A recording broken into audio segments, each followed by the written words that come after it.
Hey y'all. I literally just got home, so I'm sorry for being a couple minutes late. How's everybody doing?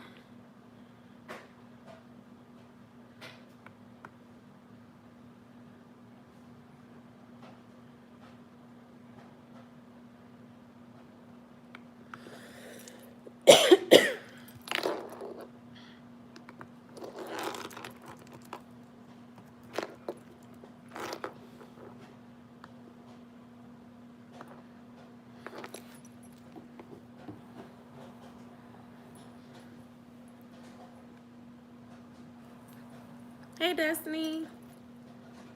How are you? I got some water. I'm like, where'd my water go? I'm okay. How are you? Oh wait, you just said that. A little tired. I haven't been getting enough sleep lately.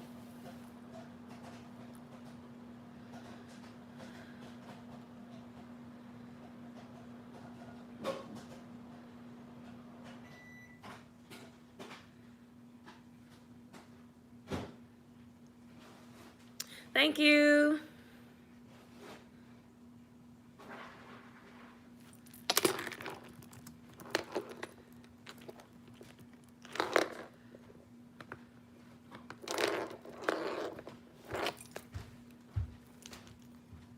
I brought my game back out so we could play. I'm trying to wait for some more people to come.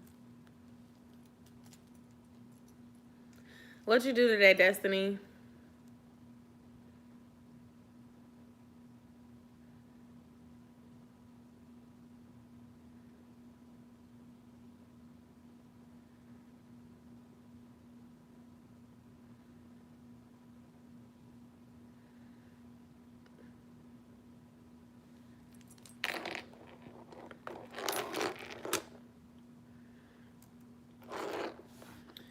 I've been on the go today, but with family.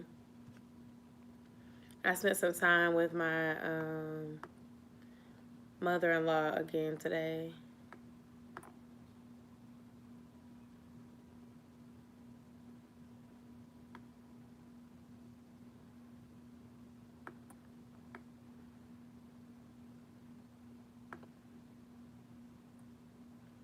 Yes, I do.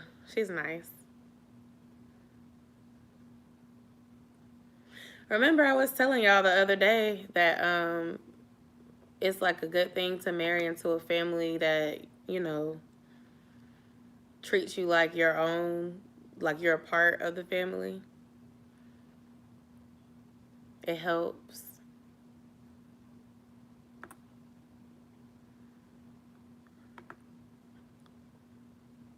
One of my friends texted me about 10 minutes ago to ask if I was starting.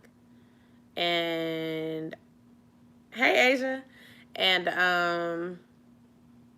I was late, so I'm trying to message her on Facebook to send her this link. That's why I'm looking like I'm not paying attention, but I am. I'm just trying to send her this link so she knows I'm on here.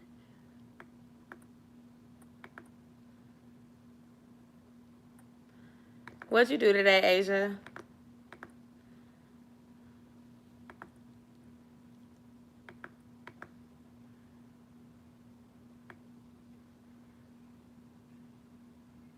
I've never DM'd her on here, and I'm like, where is she? I'm having trouble doing it. Hold on.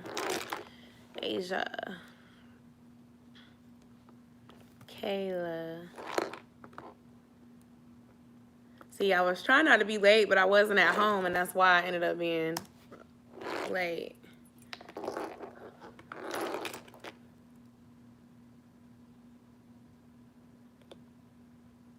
Pre-calculus is really hard, though. I'm sure you'll be able to get it all done. I'll be praying for you. I hope that you're able to get it done. I want you to be able to graduate.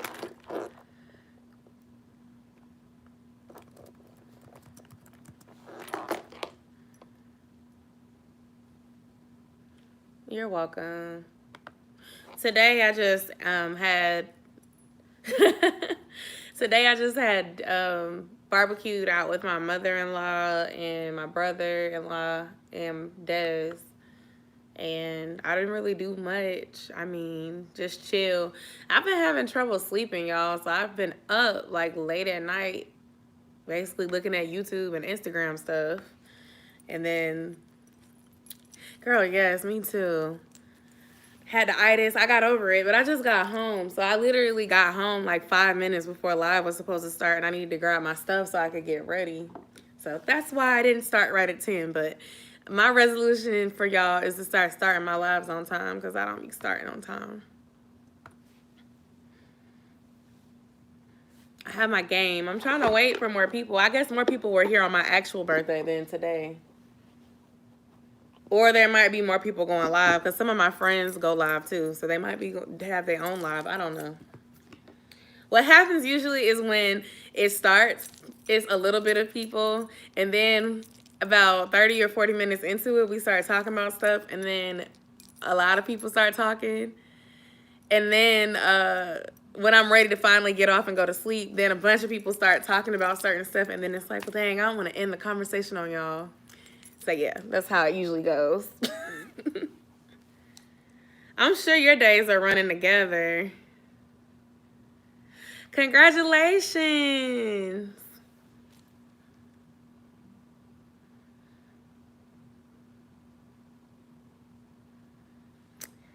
Gonna throw Asia a party. Let's see if we got a party emoji in here. A congratulations emoji. Let me see what we have. This don't really look like a party emoji.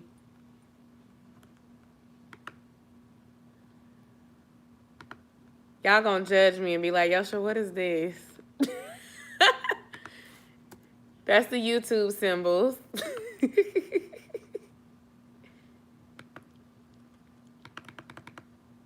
Thank you, Destiny, because I'm struggling trying to get them on this computer. Like,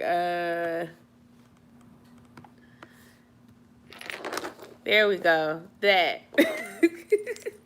I don't know. It wasn't working for me. And so I have my phone right here, and I have my computer right here. So I try to like use this so I can chat with y'all quicker, and then use this so I can talk to you. So, I mean, we could, is it really 5 people watching right now, or is it just the 3 of us? I don't know. I don't got no likes at all.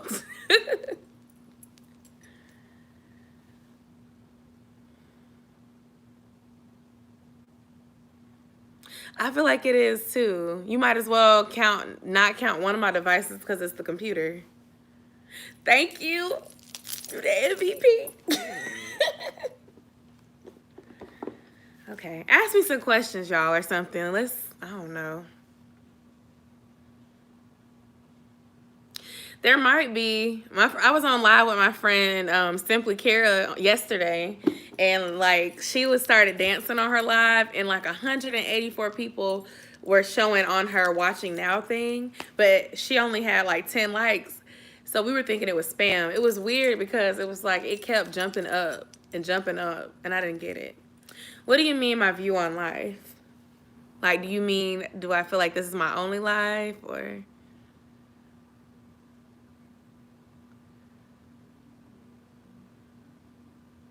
When I was young, I wanted to be a singer. Yeah, when I was young, I wanted to be a singer for a long time. And then I always was talking to myself.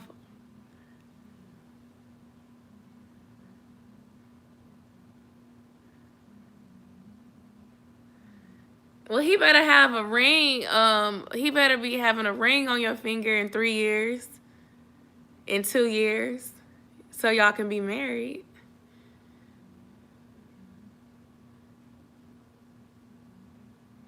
I'm gonna have to say, man, I don't want to sing, and it might sound bad. And then y'all gonna be like, boo! Well, I'm glad y'all are getting along, because we were on the struggle bus. We were on the struggle bus. Oh man, I know y'all can't even see me.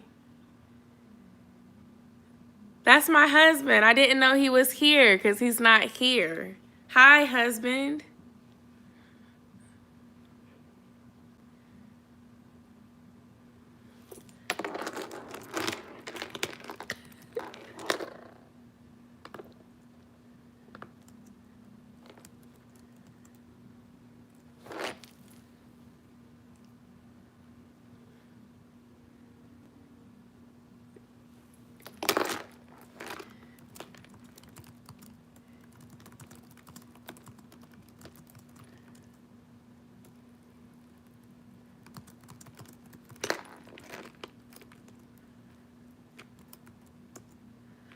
Okay, so yes, one of the things I wanted to be when I was younger was a singer, and I looked up to Whitney Houston.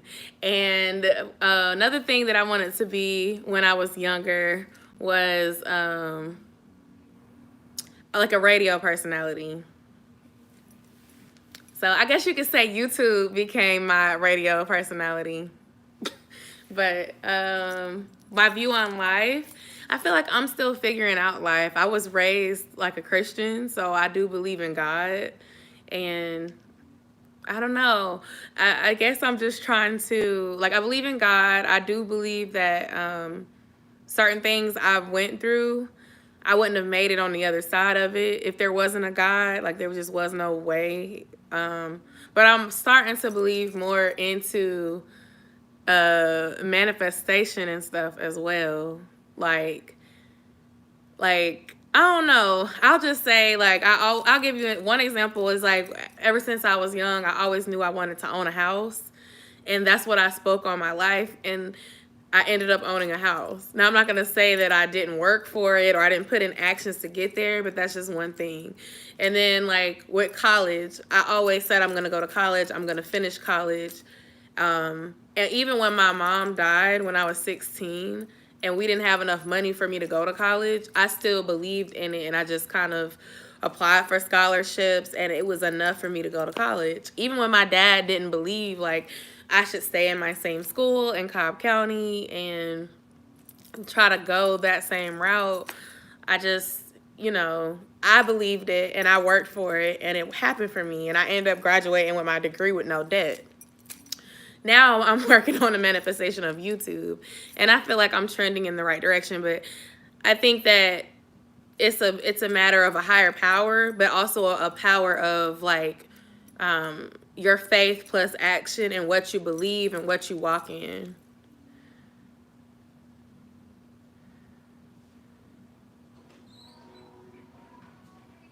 Yes, D, exactly. That's exactly how I feel. Like, I don't think that things are going to just fall into your lap.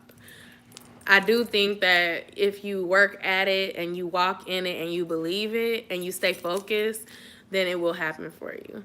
Hey, Miss Kira, I was just talking about you in a good way. I was saying that we were on live yesterday and you were dancing, and you had like 184 people pop up on your thing. Cause my numbers are not like yours at all. But what I was trying to say was, like, I had more viewers than likes. So I was like, maybe somebody lurking. And yes, my parents are definitely like, I need to watch The Secret. I keep hearing about that. I'll be watching.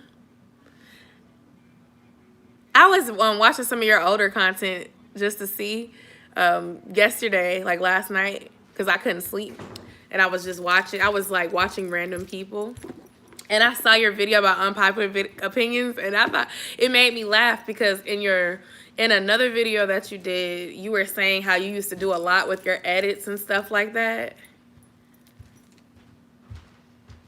Oh my gosh, yes. Kara, that's great. Girl, you finna get monetized, boo. The one that I did, with y'all Wednesday, I got 35 hours of watch time for that 3.5 hours. I gained 5 new subscribers, and I had 2 super chats, and that was my first time doing this. I was like, yay, go Yo-sha. But I always have a pretty decent watch time from going live. So Yeah. I feel like it supplements. I mean, my watch time is pretty high anyway, but I will say when I wasn't being consistent, my average per month might have been like 20 because of my evergreen content, but now I'm closer to 50. My goal is to get over 50, and then I want to get to like 100, 150 cuz to be honest with you guys, you have to be you yes it is. I feel like you got to do both. And I feel like I've built such a connection with y'all that it works for me to do both right now. Now, if I start getting thousands of views per video, then it might be harder cuz then the following comes with that. But honestly, with monetization, this is what I'll say. You need bangers that are going to get we'll go back to it. You'll have bangers that get like 1,000 views per video. Then you just want to, I feel like, okay, I'm all over the place. Let me start over. I feel like with your YouTube channel, you should work, when you're small, you should really work on building your community. The reason why I say that is because when you go viral, you may have a bunch of views, but if you haven't built that sense of community, then you will not really get a lot of comments that are genuine comments that are coming from people that are watching. I don't know if that makes sense. But basically, you end up getting a lot of like compliment type comments, especially if it's like a fashion video, a wig review. You know, if it's not something substancy like I'm teaching you how to cook something, I'm teaching you how to do something, you know, then your comments are not going to be like, oh my gosh, thank you, this recipe saved me, or girl, thank you for showing me how to do the lace, or whatever. You end up getting comments that are just like people complimenting you so they can be seen type comments. So I think if you do lives, you get people that really want to vibe with you. And then a percentage of those people will watch your uploads too because they like you. So then you end up getting more genuine comments from those people. I don't know if that makes sense.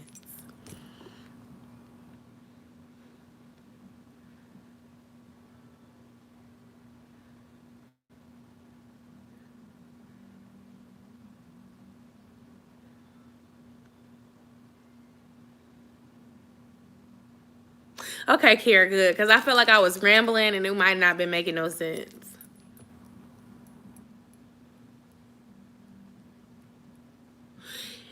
Yes, D, exactly.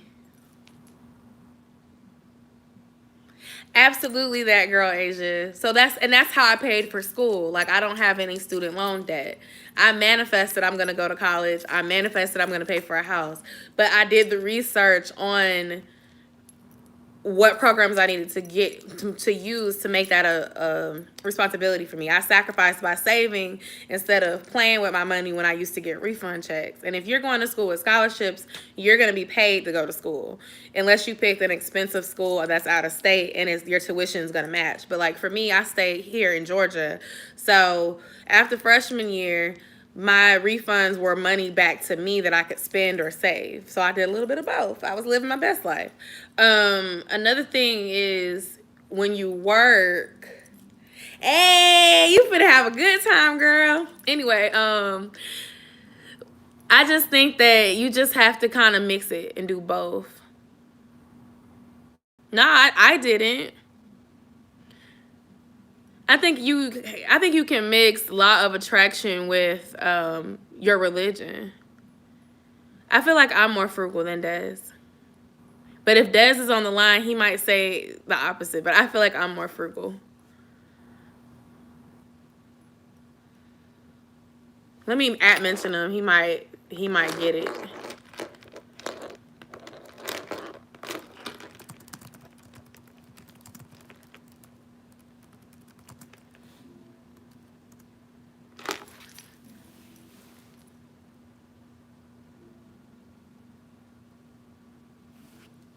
Ooh, something.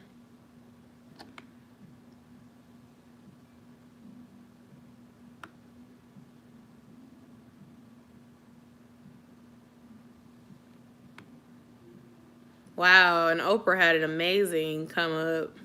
And I really like Michelle too. I remember liking that you got accepted and was just like, this girl is so good. On your Instagram, I forgot that it was Fort Valley State though. Why don't you like Oprah, girl? You gotta have a reason why you don't like her. I ain't gonna be offended.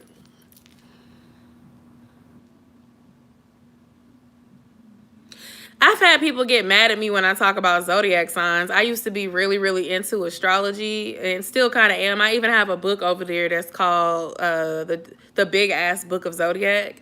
Um, and people would always get mad at me.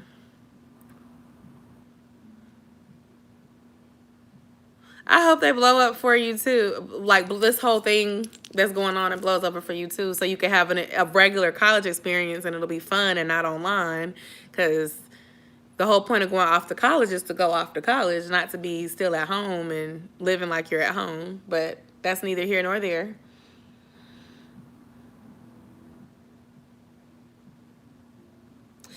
I'll say that I'm admired by Oprah. I don't really follow her. I don't watch her network, but I'm admired by her journey, if that makes sense. I don't dislike her. I do feel like um, the feedback that I hear in the black community is that she didn't do enough for black people. But that's a topic though, because it's like some people will argue that when a person of color comes up, they're not necessarily obligated to do such things. You can if you want to, but if you don't, like, there's a criticism behind it. Even with YouTube, some people criticize black influencers when they don't use their platform to advocate. And it's kind of like, I don't know if it's because they see us as the token child or something, but it's like everyone may not want to use their platform to be an advocate.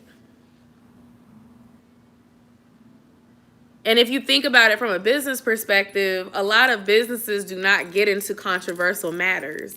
And it's not because they don't care, but from a business perspective and a capitalist perspective, you can't always put yourself in the middle of those things. And as somebody that aspires to be a full-time YouTuber, that's something you need to consider as well, because your audience, especially if you don't want your audience to just be people that look like you, maybe you want your audience to be women, which that's kind of the audience I'm going for. The audience that I'm going for is millennials, moms, frugal girls. I love black people. I'm black, but I'm not just trying to vibe with only black people. So when you start getting into those controversial topics and then you talk about it and you could say something that's racist, or you could say something that's offensive, that's not racist, but just it's offensive publicly on your forum, then you may end up blackballing yourself from experiences with brands that are not just for us. And that doesn't mean you can't stand in what you believe, but I think that it just depends on what type of channel you have or what type of brand you have as far as your social medias. Some people, that's the whole point of why they're on here. But there are some people that want to actually start some sort of business out of it. So you have to think of the bigger picture. Now with Oprah, I don't know. I mean, like I said, I really don't follow her. I'm just inspired by her, if that makes sense. But at the end of the day, I know a lot of my YouTube friends want this to be some sort of financial thing for them. And the biggest thing about YouTube that I've learned so far with over 700 videos on this thing is that it's not even just about uploading content regularly. It's really about making ad-friendly content. And when you start dibbling and dabbling in things that are not ad-friendly, yes, you may reach a bunch of people, but you may not get paid for that video. And if some things, it's not just about the money, because sometimes if you reach a bunch of people and you've inspired people, it will lead to money somewhere else. But in other times when you're trying to build yourself, if you jump that wagon too early, you may mess yourself up.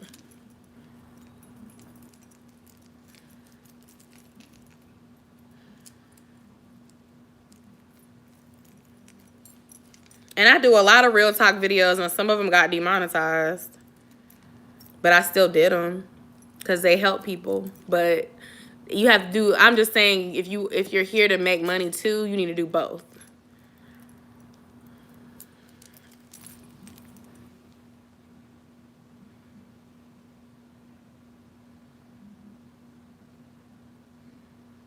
Oh. See, I don't follow, so I didn't know nothing about that. I just know that, she went through a lot when she was young and she overcame it. That's the part that is inspiring to me. I was. Thank you. I don't know. I don't mean, I can't wait to spill more as I grow more, but I mean, that's just what I perceive because I feel like I should be much further than I am. And my accountability factor is that, thank you, babe. That's the answer to your question right there. I'm about to get my water, y'all. I'm not leaving. I'm just getting my water. It's right here. Woo! Y'all see the booty. Okay, I'm back. All right.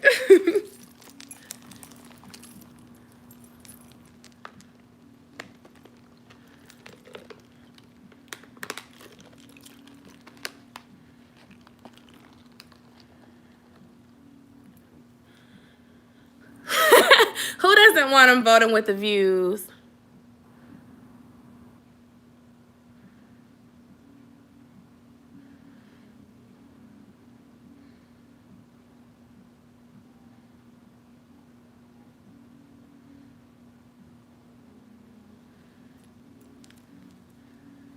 Did I miss something? Hold on, let me scroll back up.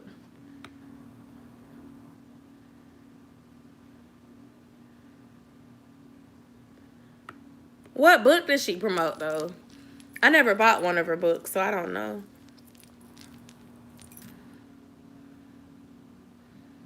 Do y'all like Steve Harvey? Me and Des talk about this sometimes. Oh, yeah.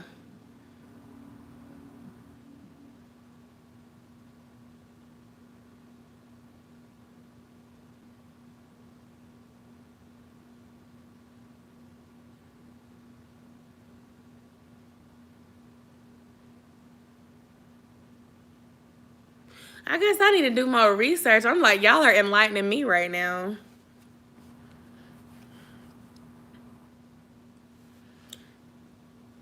Kira, are you drinking anything right now?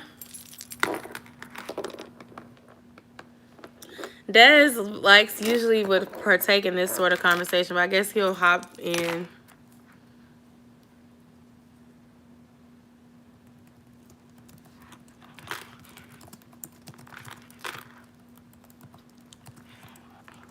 Thanks for stopping by, Asia.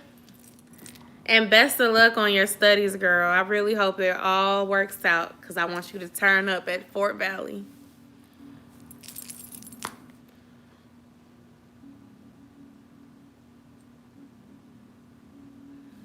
I didn't know she said that.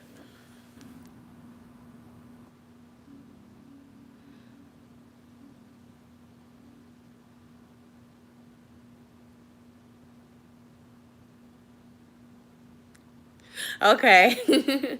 My son is with my mother-in-law tonight. So me too. I'm sipping on H2O. I got a drink over there. I don't know if I'm gonna drink it. I might put it in the fridge.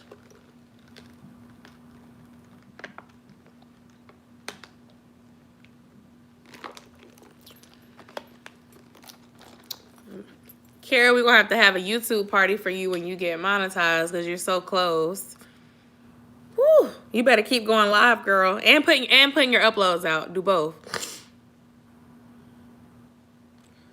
I know. I hope you know. I hope so. My prayer is that I just get some rest because I've been tired. And I'm trying to get back to what, I guess just kind of get back to my normal self as best as possible. You know what? I might get up early and do some filming tomorrow while I don't have no distractions.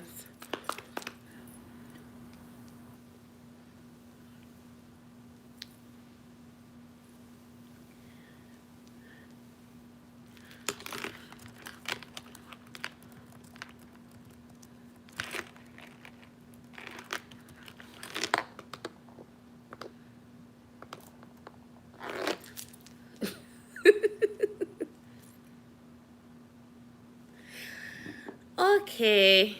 Anybody else have any questions?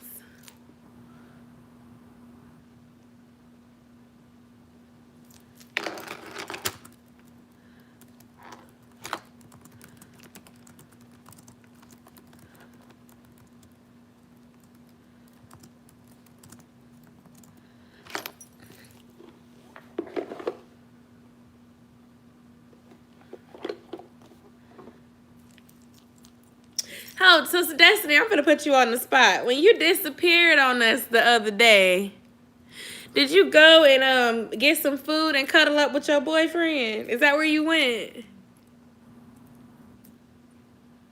Okay, I like these questions. Yes, I got y'all. 5 years from now, I would love to be to a point where I have. Hi, person in the blue 31.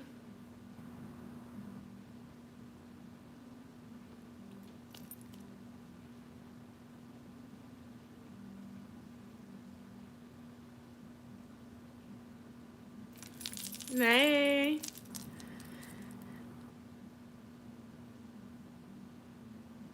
And then after you got through beating on him, then what happened? Because I'm being all nosy tonight. I want to know. Because she disappeared, okay? You was talking to us heavy for 3 hours. And at that last 30-minute mark, it was like, as soon as you said he told me to come eat, it was like, pew. I said, y'all, Destiny done left to go get her food and everything else.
Okay, so Kara, to answer your question, I think that you should definitely do what your analytics are telling you are performing well. And the reason why is because basically you can work your content that's performing well into some sort of playlist so that when let's say you do a video that's like a fashion haul, if that video takes off, then you can do another video that's a fashion haul, and then you can go back to, how did I drop your question? I thought I answered it.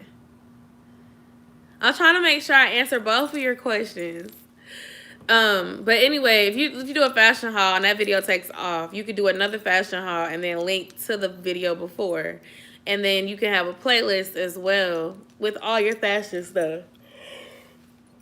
Ooh, excuse me. And that's the same thing with the dupes bags, or if you're doing like designer bags or wig reviews, you can link to previous wig reviews, and it's like a loop of stuff that YouTube can recommend for you.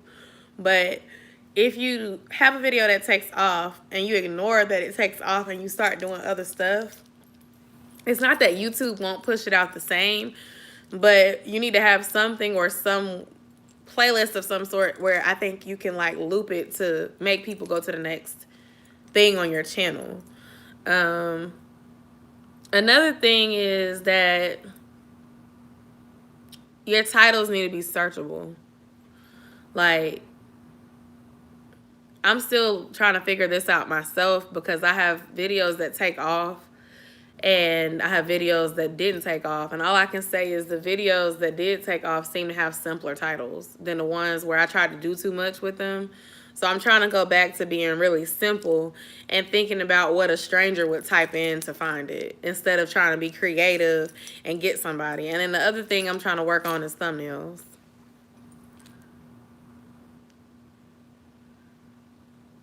Yes, either the playlist is about something similar to what you did. Like, if, for instance, if you did a Zodiac video about Taurus, at the end of the Zodiac, exactly, D, or similar topics, one or the other. So if you do a video about Taurus and Gemini season is coming up next, what you could do is after your Taurus video, you need to recommend the Gemini video and recommend the whole Zodiac playlist so people can find the similar video. Yes, or if you have a video, you have videos where you do like girl talk. You could do your girl talk videos, and that in your basically your girl talk videos, they all need to be together. The one you just uploaded about how to keep your man happy, that can go in the same playlist with that video you did about female hygiene, because it's about girl talk. So you're always telling YouTube what to recommend next to make it make sense. It's strategy. But specifically with videos that take off, you need to figure out what videos you have on your channel that are similar to that video that took off, and try to see if you can recommend some stuff similar to that one video that took off. So, for example, you did a boohoo haul with all these cute bathing suits. You have other fashion videos on your channel. Maybe you might want to make some more videos that you already uploaded, put those in the description box, make a new playlist.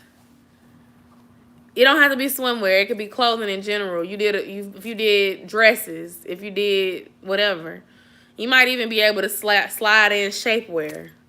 But it's a try-on haul. Put them in the description box and just make sure that you type out that, you know, check out my favorite shapewear, or check out some of the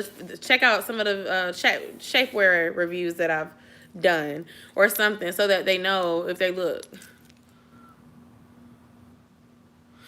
I understand, but so look at your channel and see what that doesn't cost you money that's doing well. That's all I can say so far.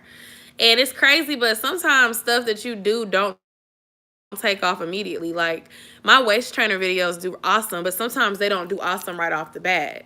But I have one that I made last year that has almost 20,000 views, but when I initially uploaded it, I might have gotten between 500 and 600 at the time, and it ends up going, it's still sustaining my channel. So I'm about to start doing waist trainer reviews again, and I'm gonna use that video that did well to recommend my new content.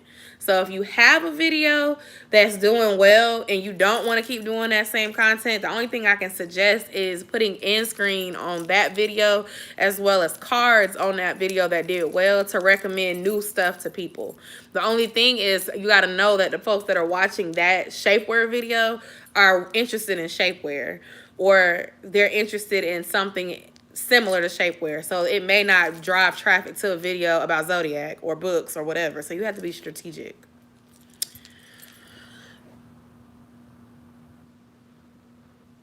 What did he say when you said that? Hey, Lamika.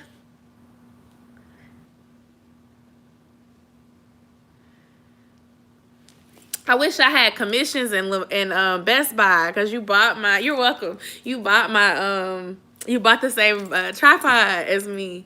I could have got a commission. I'm like, dang, I got a little influence on my friends. They be listening to me. I'm so glad you got it, though. It's going to take your stuff to the next level, for real. I'm so happy for you. I made a review, and the review flopped. When I seen the views on it, I was like, dang, nobody really watched this one. But I didn't get discouraged. I'm just like, you know what? I'm going to have to start getting my reviews back out there again like I used to. But a couple of people actually told me that they were going to buy it. And I was like, okay, I'm going to keep doing reviews as I keep buying stuff. The next thing I want to get is a microphone, because a lot of people, when they make videos, they put like a little microphone on their shirt as they're talking to make their sound a little more clear. And I watched a video from a channel last night when I was up and I couldn't sleep, and she recommended this little one that was $10. Sorry.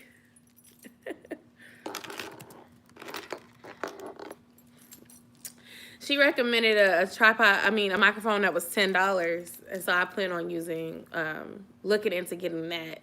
And I also want to get a mini ring light that I can use so that when I start doing videos from my iPhone, I can have good lighting without plugging up the big camera. I mean, the big ring light. Because the big ring light takes up a lot of space, energy. It can be kind of heavy to lug around, so I want a little small one. And then that'll be it until I start, you know, making a little more money and I decide to invest in a new computer and a better DSLR camera. But that's probably going to be a year or so. I don't feel like it's necessary. Yeah, I want a mini ring light. Like I have a big one. I'm using it right now, but I want the small one for like other things, because sometimes when you do certain videos, you might, like, let's say something happens on trend, you want to do a video real quick. It's easy to pull out a little small tripod and a little mini ring light instead of having to try to lug this huge ass ring light, make it fit. Then you trying to get the angle, but the lighting isn't hitting. When you have a little small one, you can hit it right behind it, and it works a little bit better. Oh, you are fine. It is real casual in here. I'm about to move this Windex out my view. There we go. It start getting cool under this vent.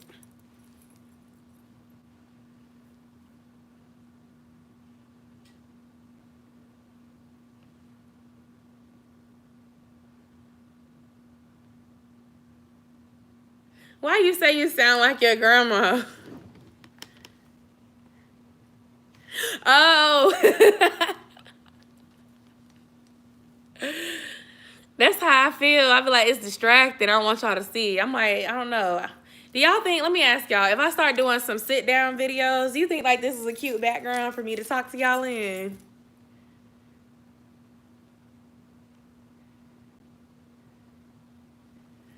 I'm gonna act out. Hey y'all, welcome back to my channel. But I think it could be cute with this blue and it's all coordinated. I like it. I might film some videos like this tomorrow. Yay! Lamika, what did you do today? Yes. Thank you. I appreciate the feedback. I'm forever trying to figure out something. I do a lot of my videos on my couch now. I used to do them in my bedroom, and I have like this little pink like backdrop type thing set up. But it's hard to get the lighting right, and sometimes the pink makes my color, like the pink pops back on the color and it affects the lighting. Ooh, okay.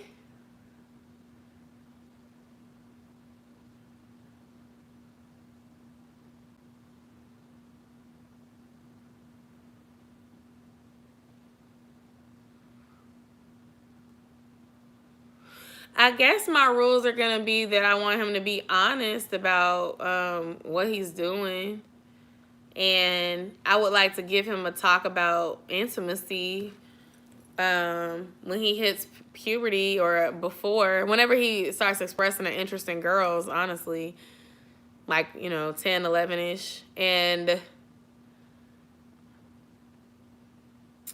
talk about the importance of waiting until,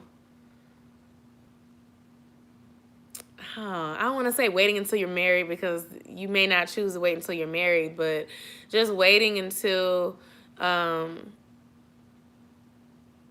it's someone special, and understanding the commitment and the importance of something like that, and knowing that, you know, he doesn't have to give into peer pressure of other guys around him that may make him feel like he needs to be doing that sort of thing to be considered cool or whatever, and that he's special, so he doesn't have to feel otherwise, like knowing that he's important.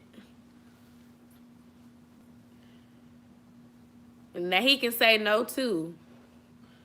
he can wait, or if he doesn't want to wait, just make sure that whoever he decides to do with, he isn't trying to make someone do something that they don't want to do, and vice versa. And I want him to feel comfortable talking to me about his questions and stuff, because I think a lot of children and teens don't have that relationship with their parents, and then they sneak, or they ask their friends, or they ask their friends and they sneak. So yeah.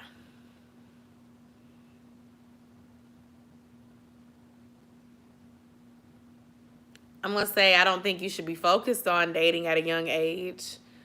Focus on school, focus on sports, focus on hobbies that you may like, because you have the rest of your life to date. But if you want to date, keep it light and fluffy.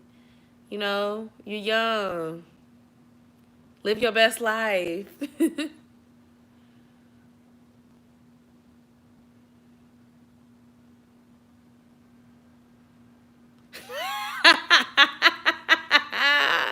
Not worms. Stay away from the cooties.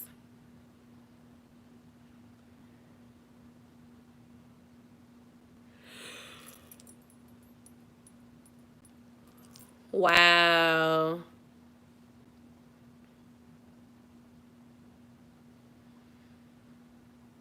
I think we all can be silly when we're young and we like somebody.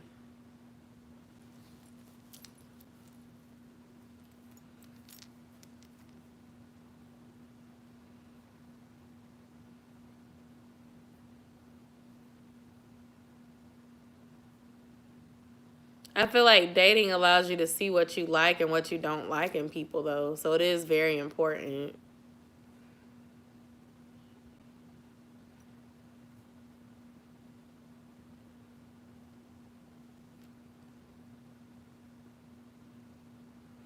Yeah, that's a good point. When you love somebody in general. But I think it's important to date. I do think dating is important so you can get an understanding of what you like and what you don't like in people.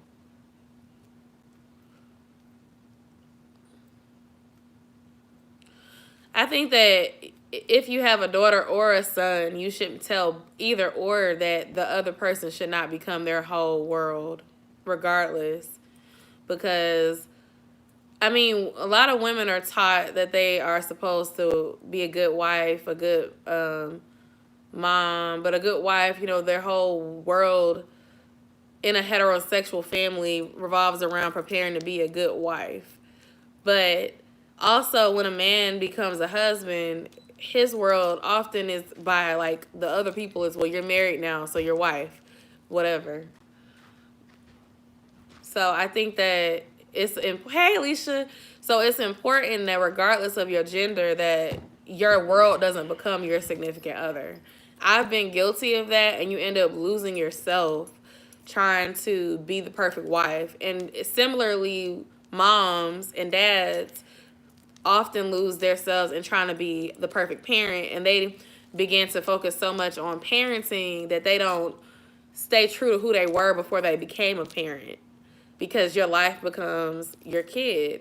So it's try to keep in mind the things that you enjoy before getting in the relationship with that person, because sometimes you give up things that you enjoy trying to please your significant other, trying to be more present for your kids, but you still are a person aside from being a mother, aside from being a wife, aside from being a girlfriend, aside from being a boyfriend, aside from being a husband, aside from being a dad. So keep the things that you like and don't be afraid to do things without your significant other.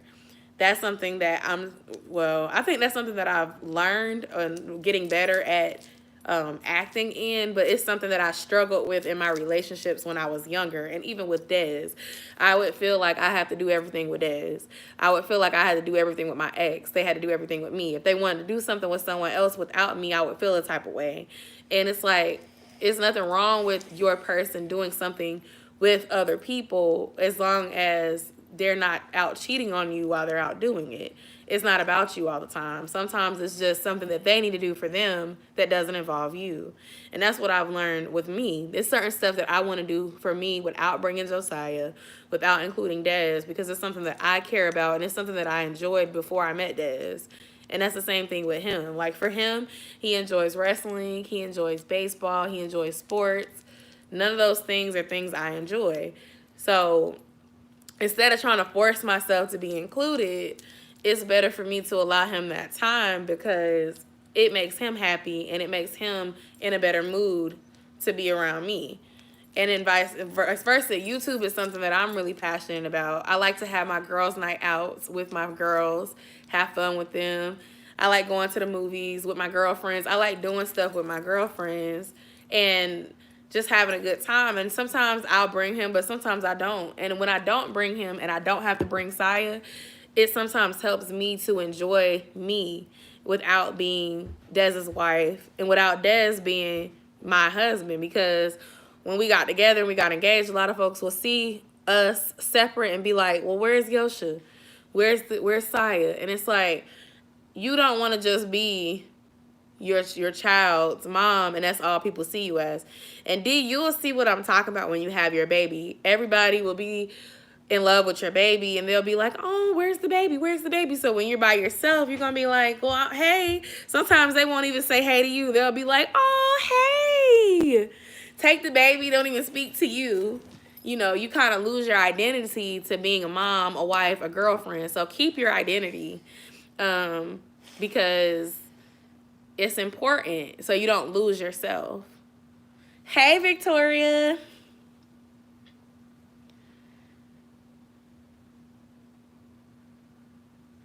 Yeah, and I've been guilty. It's a thing that happens when you have kids. But it happens when you have a boyfriend, too. Hi, Justin.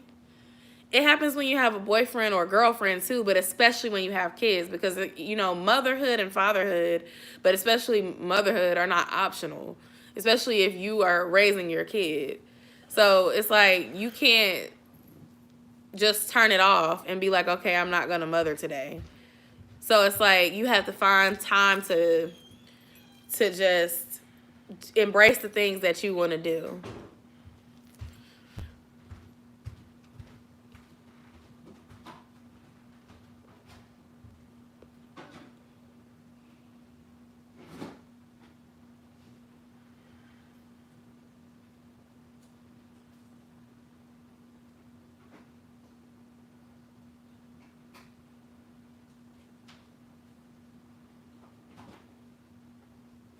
Girl, you're not going to let your sister take your baby.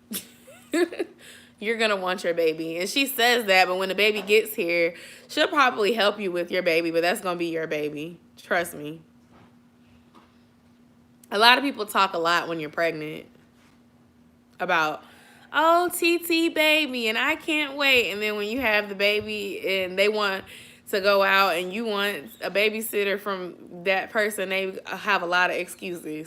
So I'm not trying to say it to be mean, but I just know personally, a lot of TT's babies was not TT baby, meaning like they was not babysitting like I thought that they would based on how they acted when I was pregnant. All at the baby shower. Oh, that's my baby. And it's not because they don't love you. It's just that life goes on and they have their own life to live just like you do. So, you know, the ones that are there, that's a real one. But the ones that are not, it's not that they don't love you. They just, you know, here's your Pampers for the baby shower. I'll talk to you soon.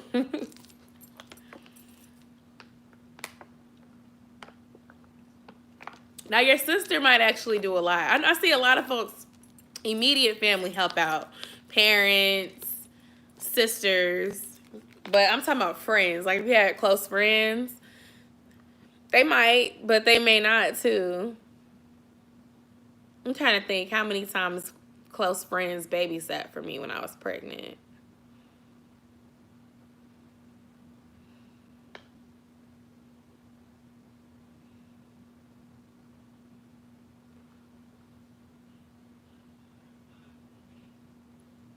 I held my face long enough. I hope you've seen it.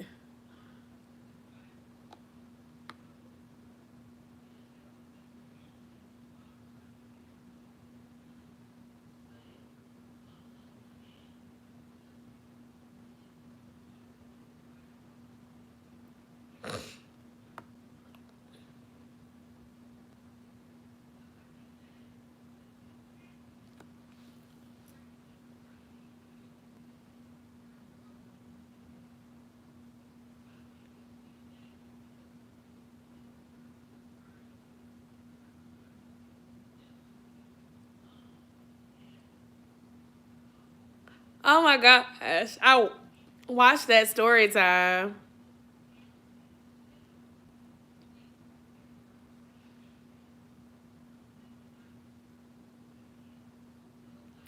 I have no words for your ex.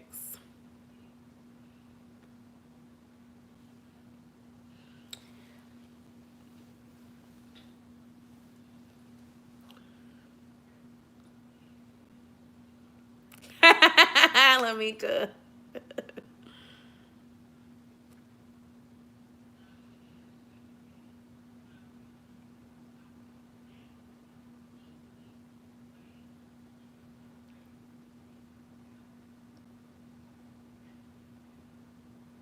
Basura. What else y'all want to talk about? The floor is open.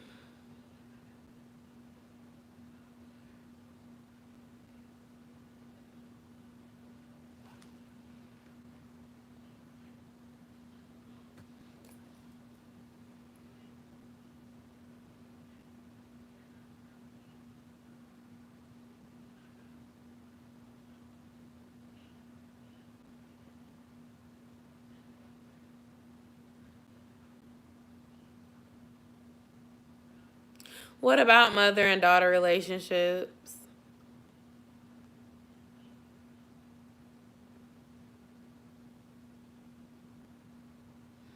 Do y'all believe in family curses? It's like a tag on my blanket. Do y'all believe in family curses? I don't know. I haven't really thought of it. I've heard of generational. Oh wait, that's the same thing probably. I've heard of generational curses, and I've heard of generational cycles. How moms be so mean to their daughters but adore their sons. I don't know because I didn't have any brothers, so I can't really speak to that. But my mom and I didn't always have the best relationship, and she was mean, but she was loving too. But she was just, I feel like she went through a lot in her childhood, and it really messed her up, like emotionally. And I think that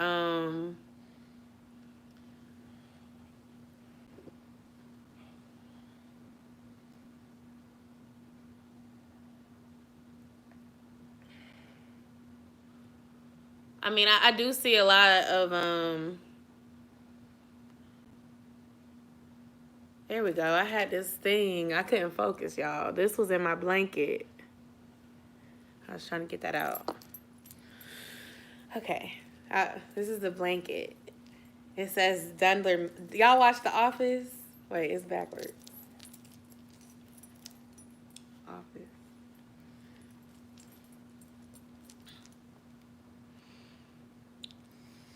That's not it at all.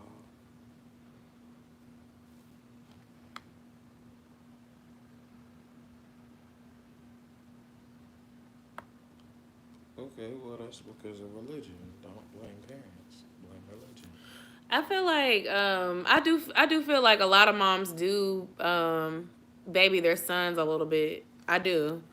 I've seen it firsthand, but I also can say that fathers do the same thing with their daughters, and they don't do it to their sons. I feel like fathers, when in their sons' lives, give their sons tough love, and I feel like moms are harder on their girls. And I guess in the same token, I would say that it's because like women are women, so they know like how young women think because they were a young woman. So it's like with the attitude and the getting over type stuff, the mom probably can see through it a mile away and probably don't want to go so easy on their daughter when they see their daughter trying to manipulate dad. Dads have a soft spot for their daughters and may not always see the manipulation behind it. Now with sons do the same charm with their moms They know they have like a soft spot in their mom's hearts. So dad can see right through that when dad is there. But also, I think it comes with the other stereotypes that have been around for a long time where like men are supposed to be strong and not too emotional and not to be like soft. So like the father figure is going to be kind of tough on their son. But what happens a lot in like the single family households, because the single mom is being independent, she teaches her daughter to be independent. And then for some reason the son is not getting um the same, I would say not the same way. I disagree. And she kind of babies. Or it also can depend on age. Like the older child has it harder than the younger child. Because again, I don't have a brother. But when my sister was living, my sister would always say that I was babied in comparison to her, or I had it better in comparison to her. But my mom had my sister when my mother was a teen, and my mom had me when she was in her early 30s. She was married to my father. It was a different life. Being a teen mom versus being a in your 30s mom is completely different. So the life that I had, even though we did end up struggling at one point, was not the same. The way that I was brought in was not the same as the way that the oldest was brought in. And in a lot of families, the oldest gets it the hardest, especially if the mom has a bunch of kids. The oldest is the one who gets signed up to be the babysitter. The oldest is the guinea pig. The oldest is the one that ends up getting in trouble more because the mom and dad, or the mom or the dad, are learning for the first time with that kid. But when they have that second one, because that first one came first, then they have those experiences to go back on. So I think that has a lot to do with it. And I will say the older one does get everything. The oldest one does get everything. Hey, Kayla, initially. For example, when I had my first baby, oh girl, I went all out. I booked a place for the baby shower. I did all these different things because it was my first baby. But after you have the first baby, and especially if you have 3 babies or something, you be like, girl, we can have that baby shower at the house. We ain't finna buy all that stuff. And it's not because you don't love the second baby or the third baby, but you learn from, well, when I overspent on this, that wasn't necessary. Or when I focused too much on that, this wasn't necessary. But in some areas, you'll hear older children feel like the youngest got the better of things. Because they do sometimes. Like, not sometimes, but most of the time. But again, that's because the parent has learned from what they didn't do right with the first one. Doesn't make up for it though.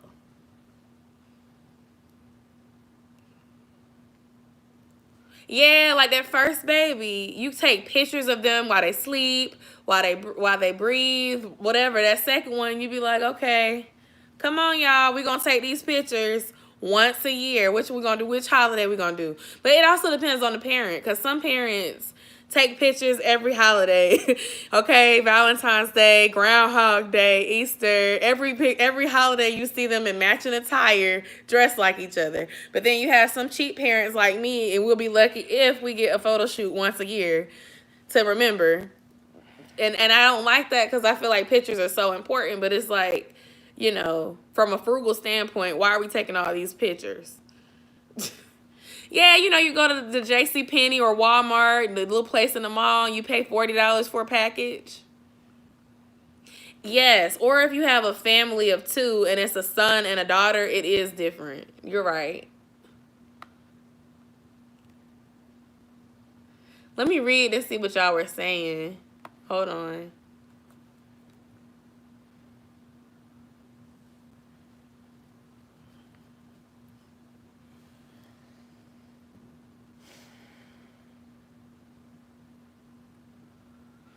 Who isn't usually mean to the sons, Alicia? Are you saying that the sons are not mean to the fathers? Yeah. I feel like the fathers are mean to the sons, I think. Because it's a different situation. The deadbeats are that way because of their moms treating them better. No, I can see that. The case. I can see that. I can see that because, like, That's not always the case. I feel like I've seen in most of my toxic relationships, the significant other's mom babied them and entitled and let them get away with their stuff without making them accountable. I won't agree with that as a guy. As a guy, sometimes your significant other is just not that. It's not somebody you want to procreate with. Oh, that's Des, D. He's in here now. The oldest tries to guilt you. Yeah, the oldest one does. I won't even say tries to guilt you. The oldest one is upset because they feel like they got the short end of the stick. So I don't feel like they're necessarily trying to guilt, but that's how it comes off to the younger sibling. The oldest one is telling you didn't have your crap together, and because you didn't have your crap together, you accepted it. The difference is when you had the younger child, you wanted to do better, and instead of you wanting to do better with the oldest, you accepted the crap that you had already gave them because they thought it was okay and it was the norm. Hold on, y'all. It's some more people in here. And it wasn't okay. Hey, y'all, do me a favor. Like this live if you're up. It's okay. Oh, that's Kira. Hey, Kira. I forgot you. I was like, somebody else came.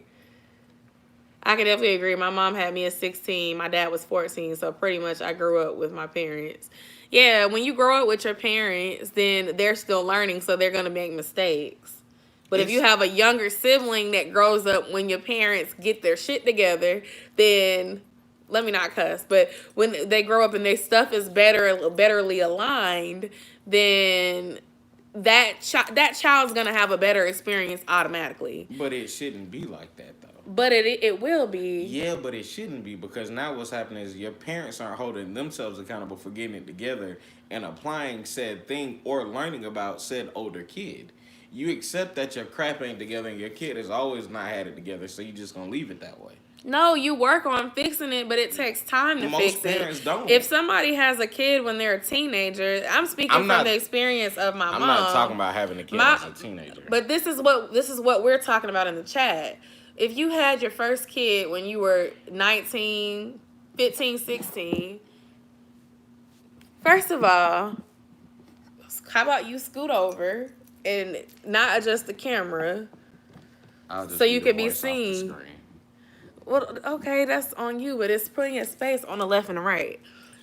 What I'm trying to say is that, like, if you have kids when you're young, you're going to be learning along the way. And then when you have other kids, when y'all have other kids later, that kid is going to have a better experience. And then the experience that you have with the first kid should also improve as well.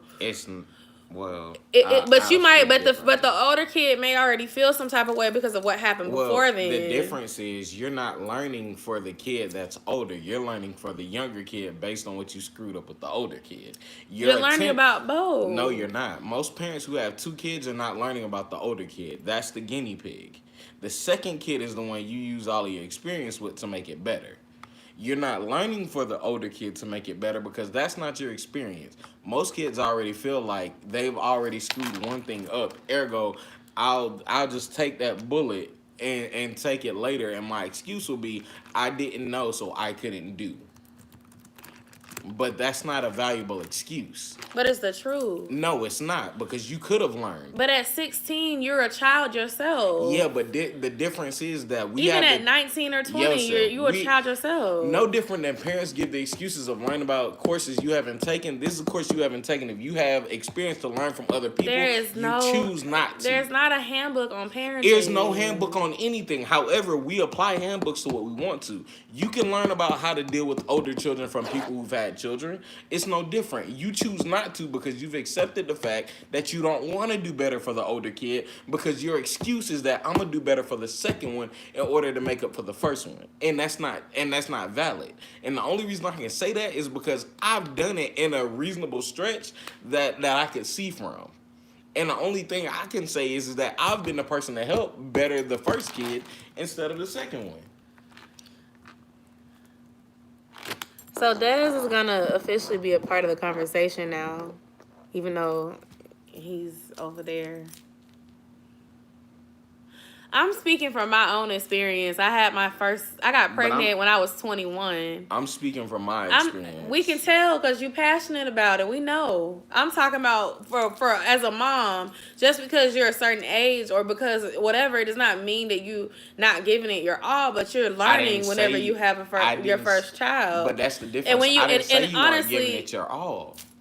That's not what I said. I didn't say you did. I'm saying that when you have the first child, it really doesn't matter what age. He's passionate because he's the oldest. But I'm passionate because it's BS that people, sorry, I'm going to give my all but not educate myself in the process. That's not your all. It's no different than a parent saying, oh, well, hey, I gave my all. Did you study? No, that's not your all. Most people feel like they are doing their all at that time, but then some time passes and you realize in hindsight that wasn't the right thing to do. It seemed like the right thing to do at that time. Your parents would not purposely do something to hurt you. Yeah, they will, because parents they have learned behavior. Most people parent in the same way that they've learned. So you learn, oh, well, if whoopings work for me as a kid, whoopings will work for somebody else. That don't mean you've learned your kid. That don't mean you've learned behavior. That means you've taken the behavior that worked for you and adjusted it to somebody else. That's not your best. That's just you saying, hey, this worked for me when I was a kid, so I'm gonna take it and put it to somebody else. That's not your best. That's BS in a long term. Oh, yeah. I can understand that with an 8-year age difference.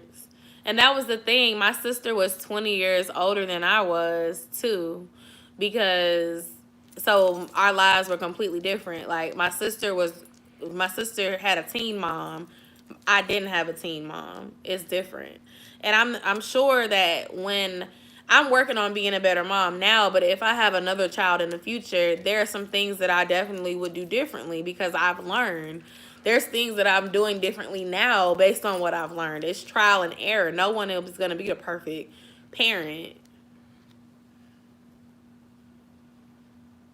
My mom was a Gemini too. Oh my gosh. Desmond's mom is also a Gemini. Yeah, she is, and my dad's an Aries, and that's not a great combination for parents. Oh, my breasts look huge on here. It's not a great combination for parents at all. They're two good people, but as a combination, they're not good together. And they realize that after a while. It's just one of those things that doesn't always work. Gemini and Taurus, or Aries and Gemini, what's not a good combination? I thought Aries and Gemini is supposed to be compatible. The Aries and Gemini, I'm not saying they're not compatible. I'm saying the combination as far as separate. Oh Lord, Scorpio and Gemini. That's you. Good luck. I'm just playing. I'm saying the combination. It's too out there signs. You're talking about the combination of people and experiences. I'm not going just off the fact that this was their. She don't feel like Aries and Gemini are compatible. I'm not saying it as a zodiac sign. I'm saying it as two people in general. The zodiac sign may be the beginning. The upliftings were different as children. Ergo, once you started stepping into certain things as adults, it was not the same. So when you started mixing two adults who hadn't had the same thing, it became two adults who needed more than they could give a good bit, but it wasn't the same.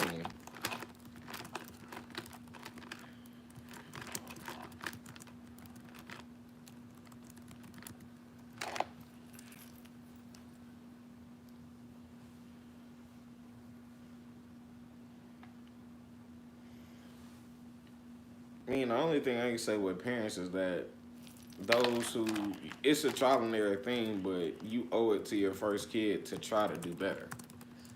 Once you start learning where you messed up, it's your effort to try to do better, and not based on your own idea of what you think better is, but to talk to them to see where you screwed up in the beginning. Because you don't think you screwed up, but they do, and they understand based on your relationship, and they pretty much establish your patterns based on what you've already done. Ergo, when you screw up again, it's not something that's unexpected. It's expected, and you've been doing it for a while, so why should they expect anything different? It's not that they're not grateful, but they see where you're falling short. No different than having a parent and a kid and seeing where the kid falls short and wanting them to do better. That's good, D. I'm trying to do more of that, like apologizing when I'm wrong. Sometimes when your parents admit when they messed up and they apologize, it does make it feel better. Those lack of apologies are things that can cause tension in a mother-daughter relationship, mother-son relationship, and you can hold on to those things for many years, especially if when you try to talk to your parent, they don't acknowledge how the behaviors that they did may have been toxic or may have hurt them. Like my mom, she wasn't always there to raise my sister, and my sister was raised by my aunts and my grandfather. And my sister was angry at my mom for a lot of her life. And when my mom apologized to her when I was like 16, my sister finally forgave her for that. But imagine if my mom would have never said that apology. My mom and her may have never been able to have that relationship that they had before my mama passed away. And I think she might have apologized to my mom before, like when my mom may have apologized when she was like when I was like 14. So when I was 14, my sister would have been 34, and my mom would have been in her like early 50s. So and my mom passed when she was 52. So maybe when she was like 50. So just imagine, like, my mom and my sister kind of grew up together being 15, 16 years apart, but that apology and that anger for all the things that went wrong in her childhood carried her for so long. And it just took her mom or our mom telling her, like, I'm sorry, and meaning the apology for it to really stick and for her to understand, like, she was young and she didn't know any better.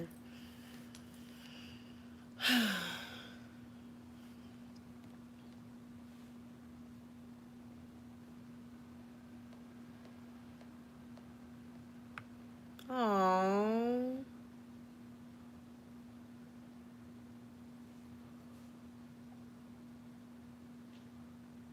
See, and that's the best when you get that closure.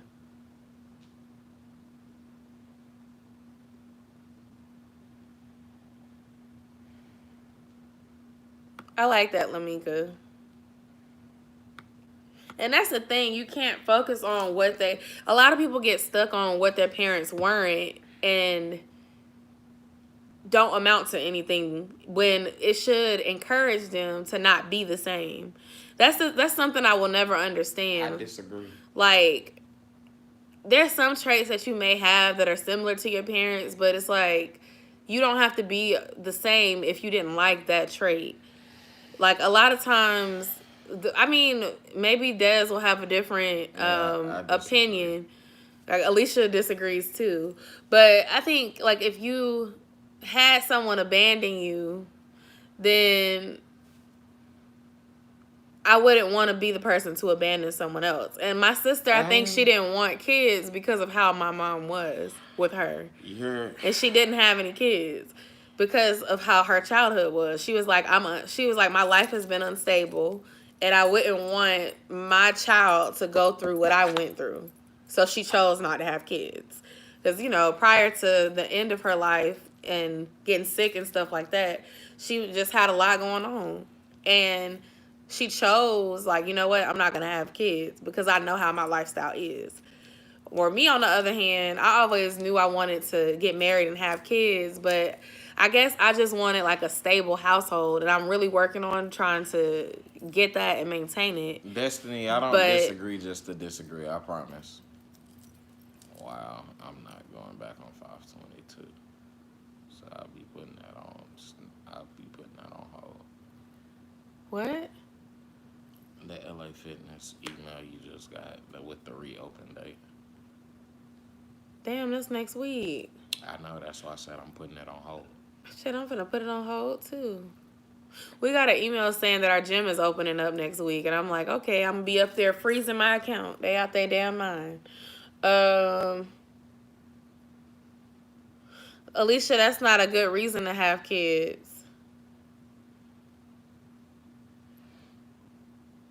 I mean, the part of things with Hell parenting, no, I ain't going. I want my $45 a month back. They gonna have to freeze that, or I'm gonna cancel it's it. $35 a month, not 45. I pay $46.99 a month, I know. They charge you $10 to freeze your account. so I want my money back. Okay. Okay, I had to make sure. Don't you get pregnant trying to make them kids love you. You gonna mess them kids up. I'm sure it's not your only reason. Oh, Lamika, I hope you have your babies. Ever since I've been talking to you, I know you be talking about how much you want your babies. And as all the experiences that you've had and stuff like that, you'll be able to have your babies and love them and give them the attention and teach them. And if you were in this situation all inside the house, you'd be able to still teach your kids because you're an educator. But Yeah, it's definitely different. Parenting is they are. it's a learning Some of my curve. friends are falling for it too. I'm like, don't do it. Don't do it. You better have somebody that you can trust come to you, maybe, and mask up, sanitize, get right.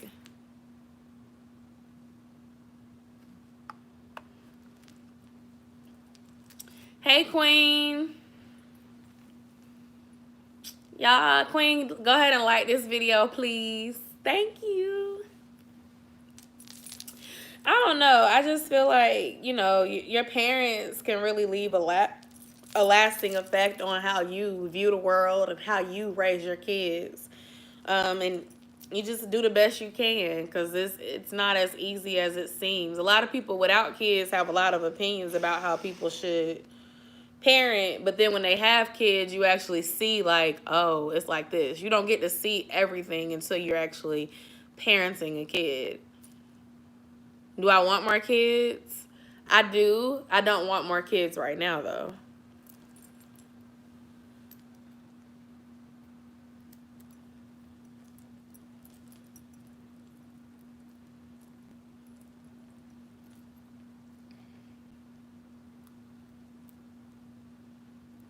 We had a lot of addiction in our family, too, with alcoholism. And my dad told me that. Like, he said in our families, there are a lot of addictive spirits, I guess. Not like in a bad, like a spirit like ghostly or anything, but just like its addiction has been a problem for people when it comes to alcohol.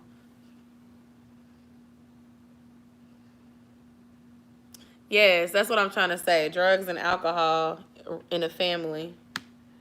And that was the thing. Like, when I was younger, I used to say, when I was younger, I used to say I didn't want to really be like that because I saw it growing up. Hold on, y'all. I'm trying to make sure it's charging. It is. Okay. Generational curses, exactly. Like, when I got pregnant before I got married, my sister had a talk with me about that, and she was just saying, like, she didn't want me to end up like some of the women in our families that basically ended up in the same situation, because it's like when I got pregnant, it was kind of like when my mom got pregnant. You know what I'm saying? Like, I wasn't 15 or 16 like she was, but it was just like you're repeating the cycle. And a lot of women in our family ended up getting pregnant before they were ready, and it affected what they could do as far as their goals and things like that. Now, luckily, it did not affect me in the same way as it affected some of my other relatives, but I could understand her fear in that. Yes, my sister was 20 years older than me. She would have been 47 next month.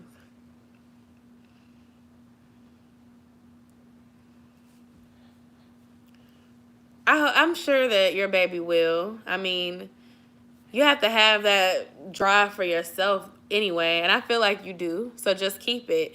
If anything, your child, when you're pregnant, is a constant reminder of a deadline, of things that you can try to do before the baby gets there. So it's like you don't have to feel like you're not going to be able to do things, because that's not the case. But you do have to have that drive. I know for me, I wasn't on track to graduate. And when I found out I was pregnant, not that I was like about to fail, but I needed an extra credit. Hey, Hippie Love Official, good to see you here. But I was motivated by it. Like, you know what? If I pick up an extra class, I don't have to stay an extra semester. If I apply myself a little more, I can find this internship so I can get out of here. And I did. You know, while I wasn't showing, I ended up getting an internship and a part-time job. And I just got everything done that I needed to get done. So if you already have the determination inside of you and the drive, then it will happen. But you're going to be tired.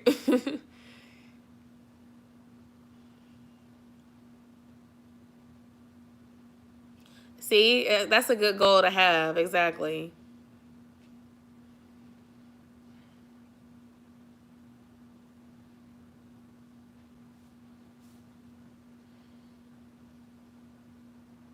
And it's nothing wrong with wanting your kids later. I honestly feel like that is the type of thing that I want to teach my kids. We're currently talking about parenting, and we're talking about mother and daughter relationships, mother and son relationships, and the effects on your kids. We were kind of talking about how the older child has a harder experience than a younger child. Whew, excuse me. So someone had asked me, you know, what tips I would give Josiah as far as dating. I would really want to do a good job explaining that part in it. Like, not that he shouldn't date or be intimate if that's what he wants to do at a reasonable age, but more so just understanding that he has so much potential and things that he wants to do. And that once he, you know, decides to become a father, that could change his. That's not dating. It's not dating, but if it's a part of dating, if you end up having sex. Not really, and that's a problem that's being taught. Having sex and having the consent of having children are two different things. They're not the same. I didn't say they were. I know, but if we're talking about dating, we don't have to sit up here necessarily talking about having children. You picking a good spouse versus you choosing to have a child are two different things. So when we're sitting up here and saying, hey, if we're giving Josiah advice, pick somebody who likes stuff that you like, who values you. If you're going to sit down and talk about having sex with somebody, that's a completely different conversation, because somebody you date might not be somebody you have sex with as a guy. That's not something you're always going to lean towards. Just because you date a chick don't mean you want to have sex with her. She might just be somebody good for her to hold a place with you. And that's fine. There's nothing wrong with that. You need to be upfront with her about it, but it's nothing wrong with it.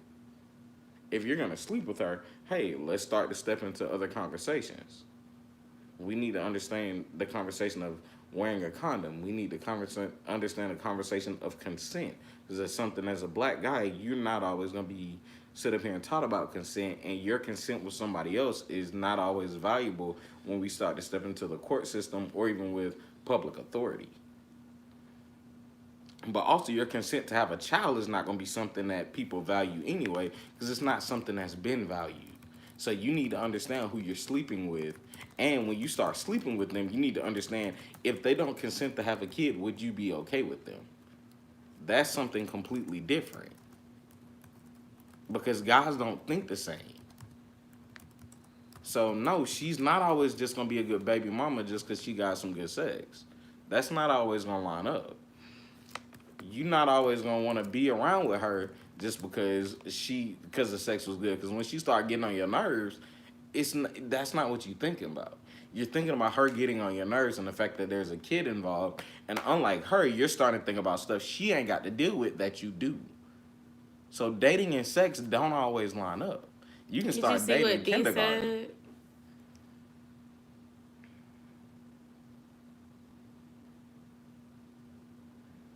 Consent through text can change. Consent can change throughout sex. So her signing a form don't mean nothing. Her consent can change throughout sex until the very end. And the fact is, it'll hold up in court. Don't mean nothing. because consent can change for a woman throughout any point in time. That's one thing that holds up for the female gender that doesn't hold up for the male gender. Because when you start looking at rape, rape can happen at any point in time. Unfortunately, males don't have that same portion.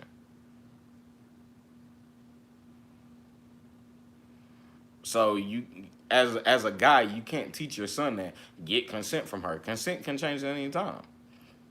Don't mean nothing. She can get on the stand and say her consent changed, and in court it will mean everything.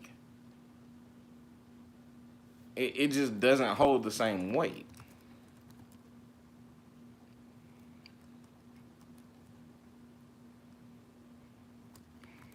It's just something that weighs differently for guys.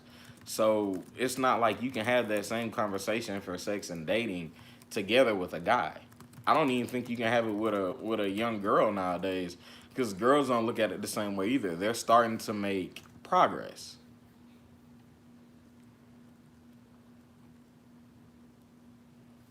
Like it's just different.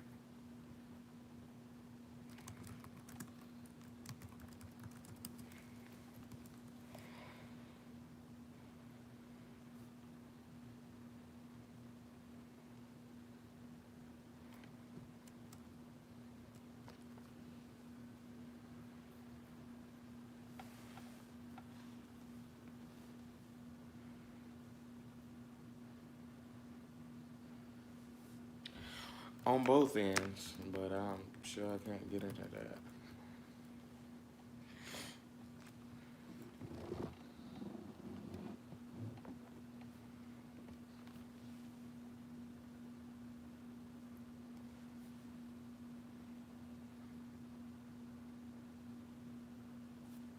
I'll say it's just different. It's different for a guy more so than a woman, and I won't say it's more one sided or anything else. I'll just say it's different.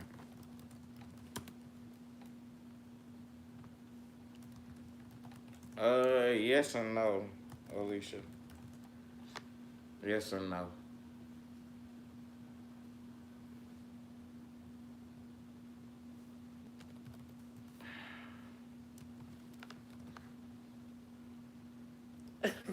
Lamika. I don't ever think a divorce is one sided. But I don't ever think a divorce is one sided, ever, because it takes two people to make a divorce happen, not one. You can't marry well, that's a yourself. good reason.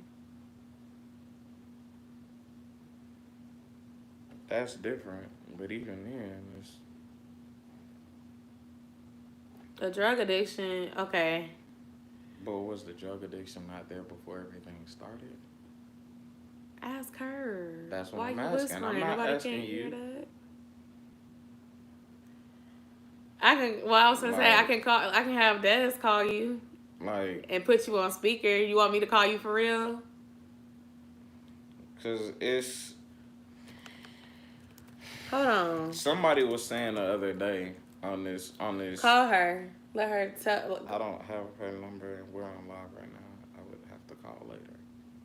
Because it's not something I'm going to want to discuss as we're going through this live. But it's the one thing I'll say, and I can speak from the fact that there was somebody very close to me who had this issue, and we saw it.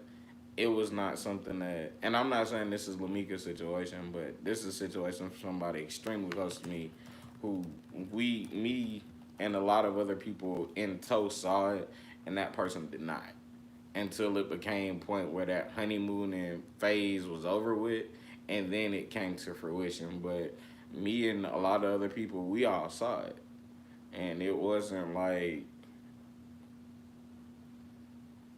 The one thing I realized with addiction is that it doesn't have a finite timeline. Like, their addiction can't always be based on somebody else wanting them to get it together.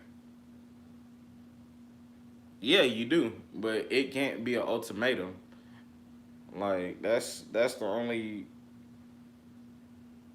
That's the only situation. Like it can't be a ultimatum. That's the only situation. Is like as crazy as it sounds, death do you part is what it is. Like the only thing is now is just like it's more accepted to get a divorce.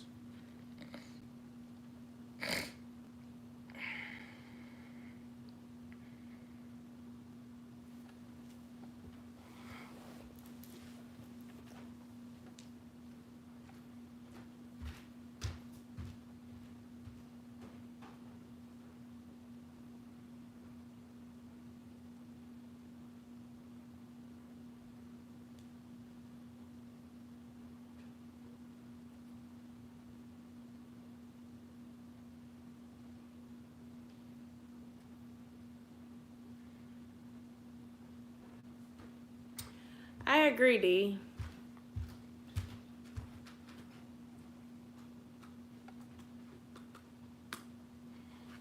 No, that's a good point. You shouldn't. Let me pull up Zoom. I can call her on Zoom myself.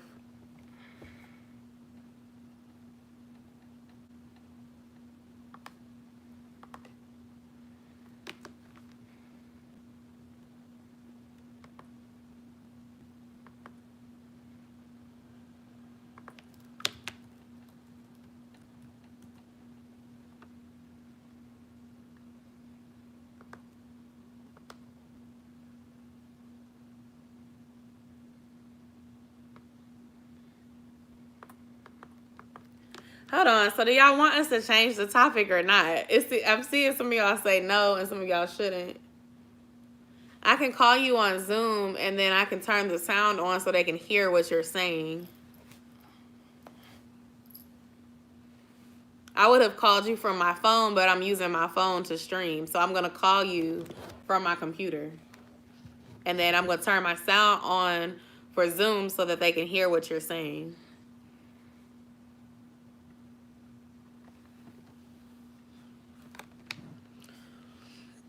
And I think, honestly, that's easier said than done. Marriage is hard and it's work. Like, sometimes certain things happens and it makes you think that it is an option. So, I mean, you like y'all had said, he said, and I think someone in the chat said it takes the both of y'all wanting to work on it together.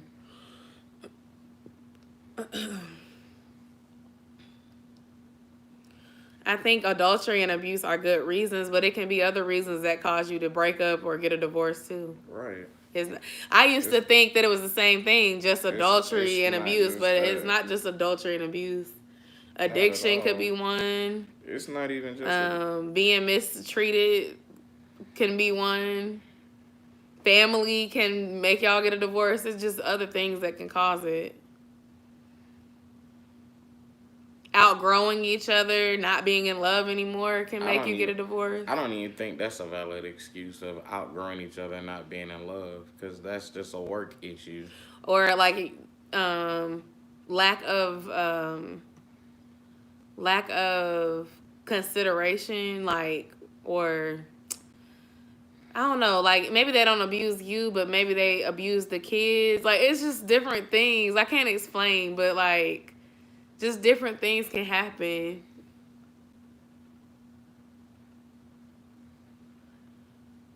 If they cheated and they apologize, I think it depends on the situation. I'm not going to say yes or no, because it depends.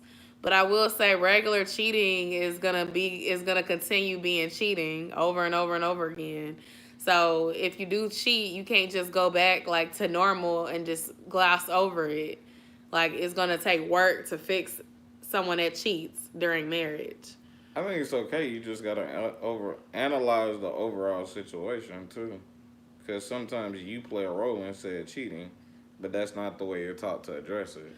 If you shouldn't forgive them and then like just like gloss over it. That's my answer. Yeah, you don't have to just like you may forgive them and say that you need some time, and you are not wrong for saying that you want that time. If they really love you and they really want to try, hopefully they'll take the time to try to work on it with you without thinking, well, since she's upset with me, I'm going to continue to cheat. But instead of seeing like how that may have hurt her, she it's made a time. problem that has to be worked on in two ways. You have to look at the root of the problem, what caused the problem, and the aftermath of said problem. Because if you are the root of said issue, you can't fix the root of said issue until you realize what you did. So if you're somebody who's constantly pushing somebody away, oh, well, go be with somebody else, and then they go do it, and then you get mad, what's the problem? You pushed. They shouldn't have done it, but again, you pushed. I did in college. Like I that's something I enjoy studying because I at one point wanted to be an attorney. Hi, Nanny. So it was something that I mean, fully cheating enjoyed. is not something. I didn't say you could justify it. She just joined the chat. Like, not her. I was talking to somebody else. Nani? No, Alicia. She asked me a different question. I was responding to Nani. I know. I was responding to somebody else. So I don't think you can justify cheating either, but it's something that can happen. I've never cheated on anybody, but I've been cheated on, and I've forgiven. But in that situation, and it wasn't with Des, it was with other relationships. In that situation, it encouraged more cheating. It may have not happened right away, but eventually more cheating took place. Right. If you make a mistake the first time, it's a mistake. But if you make that same choice again after that, then it's really not a mistake. If you keep in contact with the person you cheated on afterwards, it's not a mistake. You know, I just don't think so. Hold on. No, Queen. Let me read it now. She said, yeah, but also I think that the level of acceptance of divorce as an option in a relationship depends on the relationship prior to marriage, like the foundation or the true commitment to each other prior to. I don't. I think the foundation of your relationship before getting married is very important. And I think that a lot of times people get married and they come into their marriage with problems, and they think that once they're married that those problems are going to fix themselves when they don't. I know for one, I knew that going into marriage with Des, but I still somehow felt like things were going to change because we got married, and they didn't. In some ways, they got worse. With getting married, sometimes it gets worse because you get comfortable.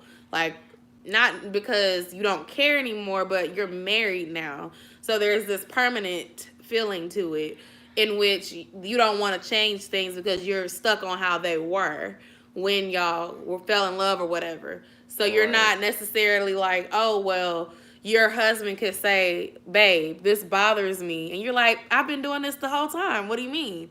But it bothers you. And you so focused on the past when it didn't bother him. Or maybe it did, but he didn't say anything.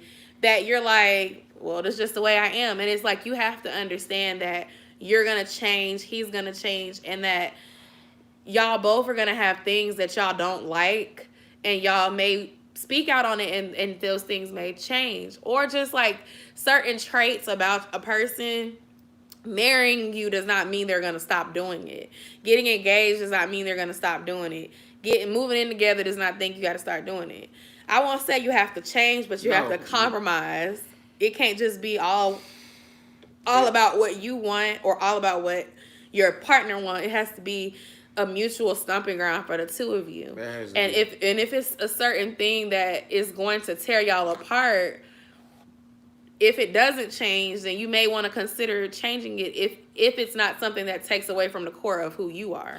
There has to be an understanding, and I'll say there has to be an understanding to the point of people have to step outside of themselves in order to understand. The marriage is about two people, and unfortunately, sometimes people get so caught up in the here and now, and they make it about them that they don't realize that that's a project that you're dealing with as well.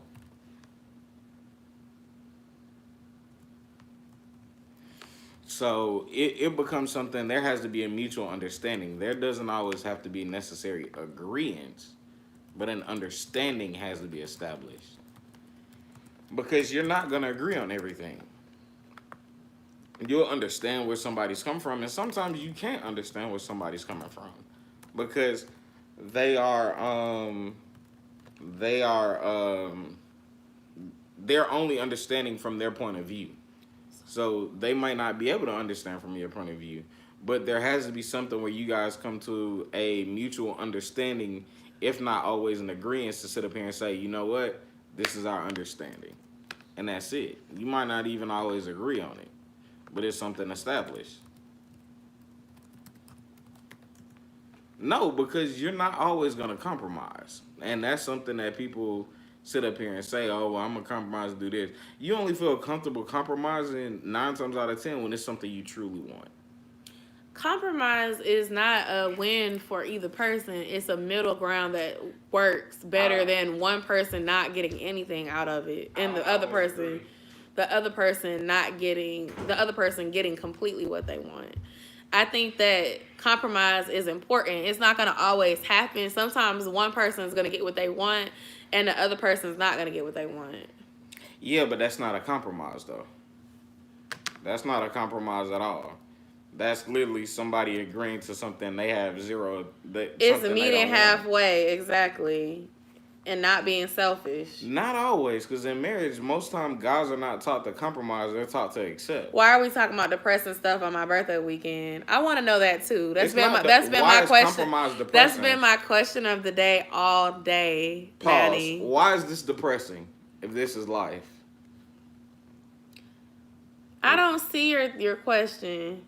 I'm trying to figure out why it's depressing, because this is a part of life, and it's a part of something that's literally a part of her channel and real talk.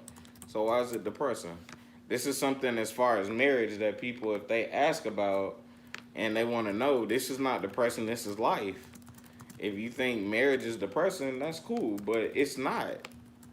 It's literally something that happens, and if people think it's depressing before they get there, most people won't want to get married because they think it's depressing to compromise. It's not depressing to compromise. That's called life. It's not depressing to get an understanding. That's called life.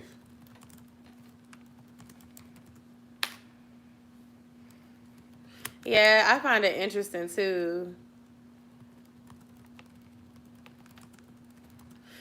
And I love the different perspectives on it. Like, speaking to someone who's been married and got divorced, I like that. Speaking to y'all who aren't married, that see us married, I like that. Hearing Des's opinions as the man in the marriage is enlightening. And then y'all hearing mine as a woman in a marriage is enlightening. And Hippie Love Official is married too, I believe. I mean, it's a different part. I'm subscribed to her channel, so I've seen her, I've seen her content. It's a different part, but this is real, like. But I get it. Like, when you go to a birthday live, you might be expecting us to be playing games, which I actually have my game right here, and drinking, and not being so serious. This is what I meant earlier when y'all were talking about that. It can be kind of downing when y'all talk about certain things. But real life should not be downing if we're talking about we want to make progress and enlighten other people. Yeah, but when it becomes a debate and you feel attacked by it, it does, and it makes you feel drained. Okay, well, I'll be done with it. No one's telling you to be done with it. Why are you being sensitive now? Because you're saying it's depressing. I don't need nothing else depressing on your birthday weekend. Take your birthday weekend and make it I'm telling you what happened beneficial. before. What happened before shouldn't have been depressing. But what we were speaking on was never mind, because this is a live that'll completely be ruined on my behalf, so it's good. It's not about the live. I'm talking about in general. Like the way that Nanny said that it can come off as depressing. That's how I feel sometimes when certain conversations come up when we're supposed to be celebrating. So hear my portion. Anytime we bring it up, as far as you and your other girlfriends, it's always depressing. It's depressing because it's something y'all don't want to talk about. It's depressing because it's something that don't affect y'all and y'all gender and y'all role and stuff y'all don't always have to deal with. So yes, it's going to be depressing because it's depressing because it forces you to focus on something you don't want to focus on. It makes you give energy to something that's just not about you.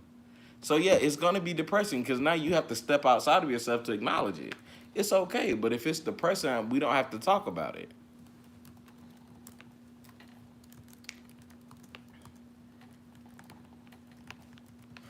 I don't know why I typed instead of responding. I've seen that too. I've seen a lot of people that aren't married and they seem to enjoy being together. And it's like as soon as they get married, things go downhill. Like, I don't know. I don't know. I do. Being married is stressful. Like, being actually married is stressful. I think it's good to court for a long time before you get married, so y'all can learn each other. Like, so you can see each other upset. You can see each other through good times, bad times. Like, give it enough time for y'all to actually learn who y'all are. But also, I think that when you're not married, there is like there's not a what's the word, finality? There is a Finality. finality. There's Yeah. not a finality to it. Like, if they piss you off, you in the back of your mind, you're like, well, this is not. I'm not in a contract that I have to hire somebody to get out of.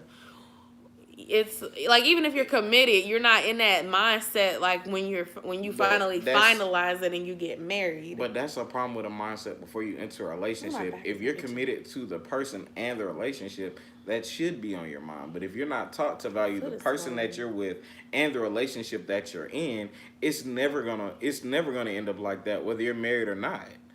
The marriage is a piece of paper. It does not change your mindset most times. And if it does, that's a problem before you get into the marriage, because your mindset going into the marriage is that the relationship you got before the engagement was a training ground.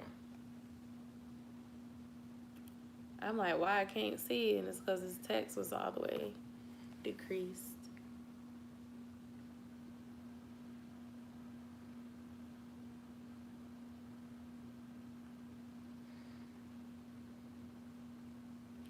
I think so too. I knew I wanted to get married though. I don't want to be shacked up with somebody and live with somebody for 20 years and then just they my boyfriend. What's the difference? If you my boyfriend and I die, you don't get anything. Not true. You have a lasting will, and you can create a beneficiary based on your life insurance and anything you've created in your 401k. Well, So you have the right to push that off to but let's just somebody. say I didn't have time to do that and So I died. so that's a lack on your end. It's not that you couldn't do it; it's that you didn't. Okay, I didn't. I haven't. So that's a problem on But your you, end but if you you want wouldn't, somebody to but you get wouldn't something. do it when you.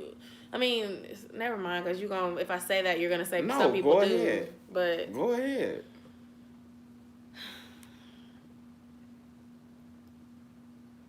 I think marriage counseling is a good thing to do, and I It think it should be is. done before you get married and during your marriage. It's something that I want to do. It is something that's good because you get to establish where you truly are sitting, But I where you're also sitting think in the that idea of individual marriage. counseling should be done too. Agreed, it should.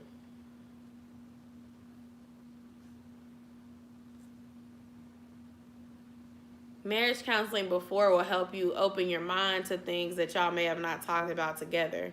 Everything, including with like kids, your mindset, what you think a wife should be, what you think a husband should be, expectations versus realities, even like some controversial things that y'all may have never talked about on your own. Premarital counseling can help you with that stuff.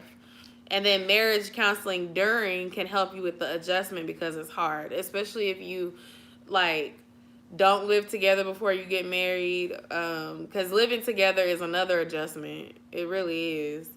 Living with anybody is an adjustment. I feel like marriage counseling can help to a certain extent. It depends on where the mindset is before you enter said marriage counseling. If you feel And like yeah, it should be agreed on both sides. I agree. And I think it should be someone that's unbiased and that is relevant to y'all relationship. I don't feel like it necessarily has to be somebody relevant, but it has to be somebody unbiased. It doesn't have to be anybody relevant because you want somebody who has an unbiased opinion who literally wants the best for y'all. If it's somebody who's relevant, sometimes they will take a side, and that's not something you want. I just Sometimes meant you relevant, like in beliefs. Like if you're Christian, maybe it'd be good to have a Christian marriage counselor. Or if you're married, you may prefer to have a married marriage counselor. or a married marriage counselor with a heterosexual relationship. If you're a gay couple, maybe you want a gay marriage counselor with a gay marriage, because they may understand you on a more personal level. That's all I meant by relevant. I don't mean like you know them. Because it's better if you don't know them, because again, they might take a side. Alicia, to your point, I wanted to get married before I entered working into the legal system to understand how rights work. It was something that I did want to do. I did want to get married. Once I started learning how, and it didn't change my viewpoint of marriage once I realized how rights work. But once I started realizing, oh, well, you can do this without being married. You can do that without being married. You can have this life of a married person as a living partner without actually having any kind of work. You're good. Didn't mean to say it any kind of way. I just meant that you want someone that has similar traits as you do. I want some. Well, I mean, the difference is with me. I want somebody who can speak on and give an educated point of view. I don't have to. It is what it is. Marriages are marriages, whether you're heterosexual or the other side. It doesn't really matter. Your idea is you're giving advice on marriage, because that's what this is. Whether you're talking about heterosexual or homo, it doesn't matter. Oh. They're married. And most married people, no matter what the sexuality is, they're going to go through married problems. Because you have two people who may stand on two different sides of the fence at the same time and want to work through a problem. That's what that is. I don't know, Destiny, if I want to work with a divorced marriage counselor. It would depend on why they got divorced. I think at times I would, because you're speaking on an insight on why it didn't work. You can give a little bit more insight than the married person who may give in at a certain point. You're going to give me a little bit more insight. That's one thing I can say about my dad when we sat down and talked about certain stuff, that he gave me some insight that my mom necessarily didn't, and she gave insight that he didn't. So it worked to a certain point, because it's like the people who fail aren't always wrong. Your marriage failed for a reason, but you're able to tell me why your marriage failed. The people who succeed aren't always That's right. why I wanted to hear what Lamika had to say. I'm not saying I didn't want to hear what she had to say. I'm just saying that sometimes the people who fail have their valid reasons. The people who didn't fail have their valid reasons, and sometimes they don't always line up with your personal views. So it means something different. Everybody has a piece to give as far as the married culture. What they did, you may not agree with, but that just is what it is. It's not something for you to agree with. It's something for you to learn from. And I think that's the different portions. Like, I don't talk to everybody who got married. Like, if you always down about your married life, I don't want to talk to you. Because sometimes you being down about your married life mean that it was a situation that you haven't moved on from, and it carries with you, and now you're bitter. And that's not something I need. Sometimes I just need to know, yo, what did you do? What did she do? How did it work? It didn't work. I think this is why it didn't work, and that's fine. But right, and it is just the difference. Like, I just don't need to be around miserable divorced people. It's fine. It's cool. It's nothing wrong with it. You have the right to be miserable, but it's not everything else.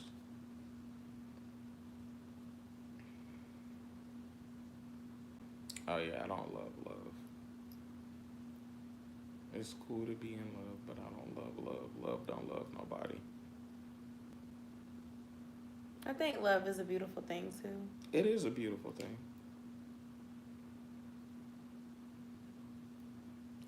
Any other questions?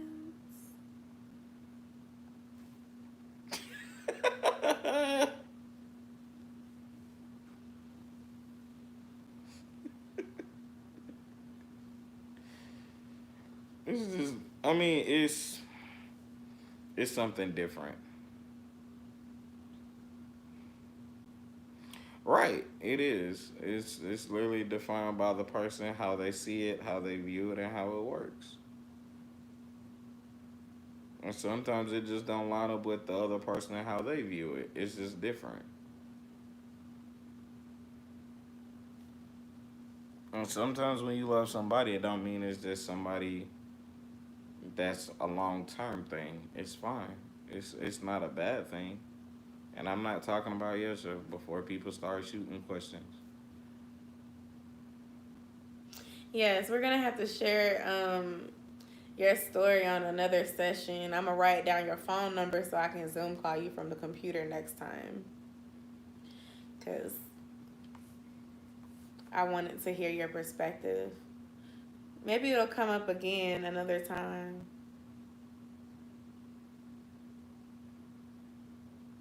No. Depends. Depends. He has to understand as a guy what world he's stepping into. And at 16, 9 times out of 10, Lamika. he's not ready. Just as a guy at 16, you're not ready. Your brain isn't even fully developed yet as a guy at 16. It's so much more that's going to come into it. And just as a guy, you don't understand not the pressure she's putting on you at that point, but what the world is going to put on you at that point as a guy, you're not ready for at 16. It's so difficult, even when you get married in later ages in your 20s, to be ready. It's just not ready.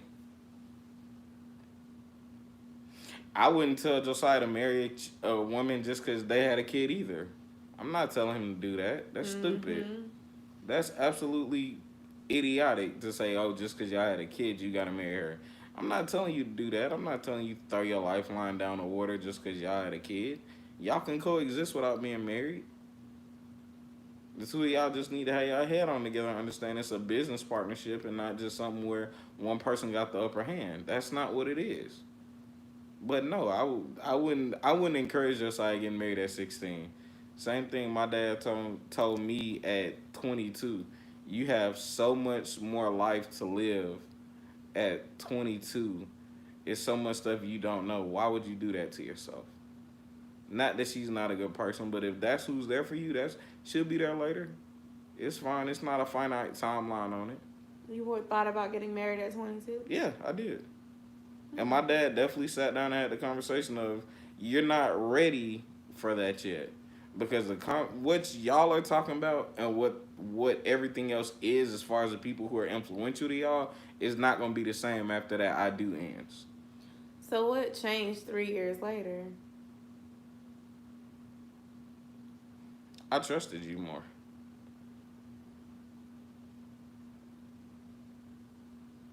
But did you feel like your family still felt like you should have waited? Yeah, a few of them did. Not all. A few. And now as a guy, I can understand why, even if I don't completely agree. I can understand why. Because you start to... Because that's what it is. As a guy, you have to look at it as a business partnership. You can have your marriage, you can be 31 days later, and 31 days later, you're not there and you're on a credit card payment every month for whatever you got to put down. A long engagement is a good thing. Yeah, there's nothing wrong with a long engagement. We should have had a long engagement instead of rushing. I agree. You can have a better wedding. You can save up for your home. I'm not even worried about the wedding and the home. You can get to know each other better. You can make sure that you really want to get married. That part. All of those things. It is, as a guy, it's a business partnership because as a guy, you're held on the line for what a guy should be during marriage. You're the provider. You're the protector. You're not granted with any other terms than that in a marriage. Nobody cares about your emotions. Nobody cares about anything else. It's a business agreement. Can you hold up your end of the deal? I don't think I'm too young now. I think we should have got married at maybe this age because we're 27 and he's about to be 28. But we got married when I was 25 and 26. 26, 25. So, I mean, but I said I wanted to be married around 25. And I honestly, before I even met Des, I thought getting married around 25 would be good. And having kids around 28, 29, or even early 30s would be good. No, we didn't. That was before I, got pregnant at 21, But I was younger, so I didn't really know what life had ahead.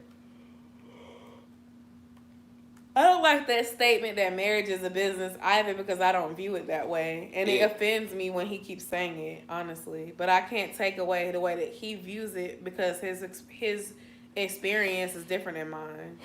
The difference that I have is that I speak as a guy. And as a guy, what you are in that marriage is a provider and a protector. 9 times out of 10, when you step in front of other people, your emotions don't matter. Didn't. What? No, we didn't. What? Sign a prenup. Oh, no. Your emotions don't matter. What you think don't matter. How you want to move necessarily don't matter. It's not about you at that point. It'll be 2 years in November. It becomes about your wife and your child if you have one. That's it. And as a guy, that's what you are. And when you separate from it, you don't separate cleanly. Most guys who are married and who have children step away with a child support agreement, and if you make more than enough money, it becomes a spousal agreement. That becomes a business agreement. Why don't you think that that's true? What part is not true?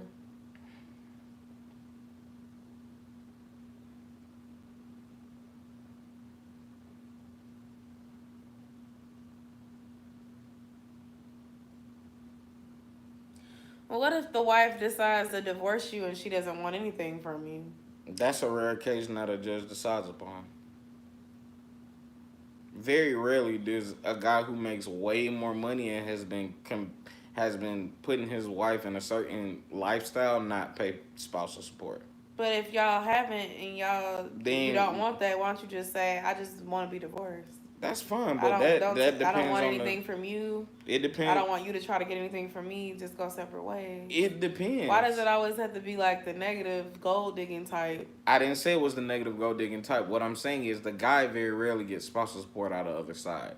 What I'm saying is that when you talk about spousal support, I understand, Lamika. It's a lot. When you talk about spousal support, child support, and all that stuff, it's not built up for the guy. Even custody is not built up for the guy. That's what Dad said before when we were arguing. People say I would never do that, but when you're in love, when you're mad and bitter, you change. That's true. Or when you don't love them anymore, you just don't care as much. I think that I would too.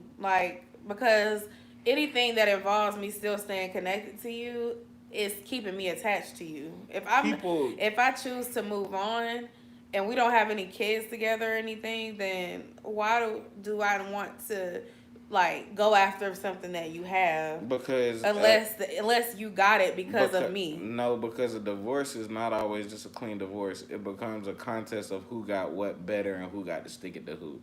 Most divorces, once you get divorced and you're separated, and I've seen it enough to understand, the divorce itself is a divorce. The divorce case is for you to stick it to whomever. Who got better, who got worse, because you no longer care about that person or love them, what can I do to them out of spite to make their life worse? I filed for the divorce. I paid for it. I didn't want anything for him but him to be gone. I can see that. That's all I'm gonna say. Sometimes when you're fed up, you just want to be done with it. It's a lot of people that do all the case, but you can settle without doing all that, right? Yeah, and a lot of people don't want to always settle. But some people do when they're tired. Some, but the thing is, when you get a divorce case and you have one person who makes more money and one person who makes less, it's not always on the person who makes less to pay their own attorney. You can contract it and write it up in the statement for the person who makes more to pay for both of attorneys. Ergo, you're not on the hook for the attorney that you're using. You're just getting the beneficiary minus 30%. The woman have more than the man, and the man ends up trying to go after the woman or something. Do you realize how rarely that happens? Sometimes it happens. The two most popular cases you have, most people can't quote, it's Adele's ex-husband and Mary J. Blige's ex-husband. Neither one of them. I was gonna say Britney Spears. He's not on full-time support. Adele's husband got a decent amount, but I don't think he's full-time. Mary J. Blige's husband ain't full-time. You get more women who are on full-time spousal support than most men. And the reason why is because religiously, men are to stand on their own feet, not women. That's the difference. And you have women who want to do that. Sherry Shepherd. You have people who literally don't want anything. If you can have a decent paycheck, a la Chris Bosh ex-wife, who was getting like $2 million a month for child support, when a 2-month-old don't cost $2 million a month, you didn't need $2 million a month from him. You took it because you were able to live off of it. Babies don't cost that much. But if you can stick it to somebody else until they're 18, it's cool. Nas ex-wife did it. D Wade ex-wife did it. It's plenty of women that do it. Guys don't get that luxury most times. You gotta be a woman who's living on 7 or 8 figures for a guy to get that. And he has to be bringing in the bare million, the bare minimum. The bare minimum. That's not a law that was created for guys to live off of. It's normal because of the way everything is built on that goes into the court system. It's not built for guys to prosper off of.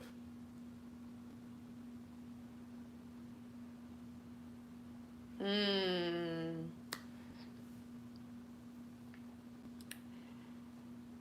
It depends on the type of terms y'all ended on, though. Sometimes like when cheating is involved or abuse, it's hard to be civil after that. Cheating is not a reason for you to go out and make a living off somebody else.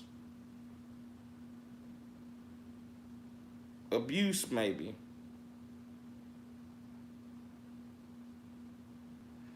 Right, because when you adopt a kid and both of y'all are legal guardian, y'all are on the hook for child support.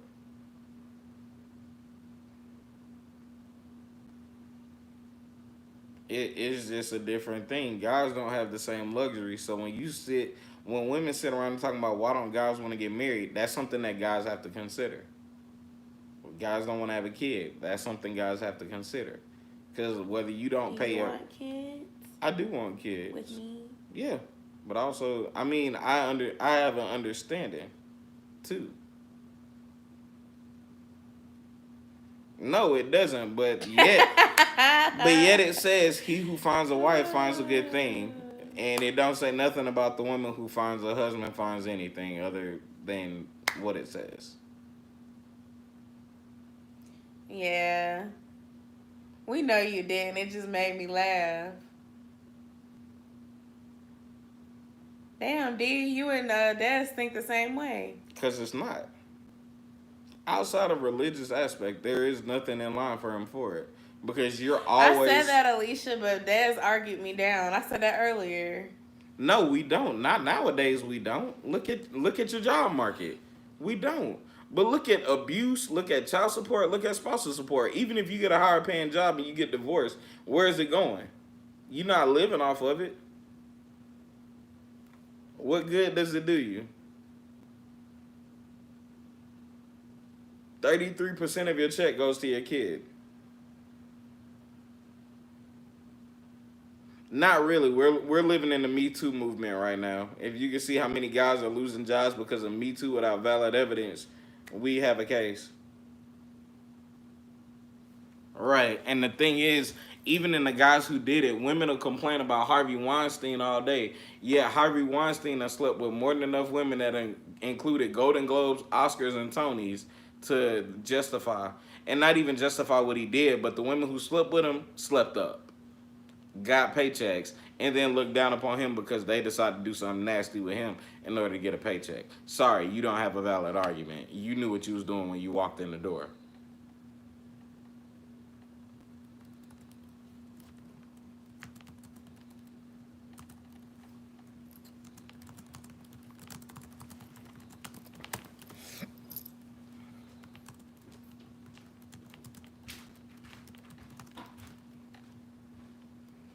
And that's why I don't want any get more kids right now, Alicia, what you just said.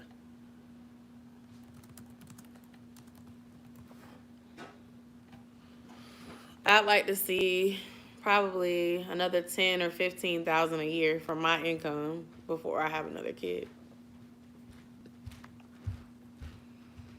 I could probably do it with this income, but it would be tight, and I don't want to be in a tight, stressful situation. I feel like if I really work hard at the things that I'm interested in and start a business, then things will be more comfortable and I could afford another child or even 2 more kids. But if I'm not there yet, then it doesn't make sense to try to. Scorpio parents always end up saying they want to be one and done.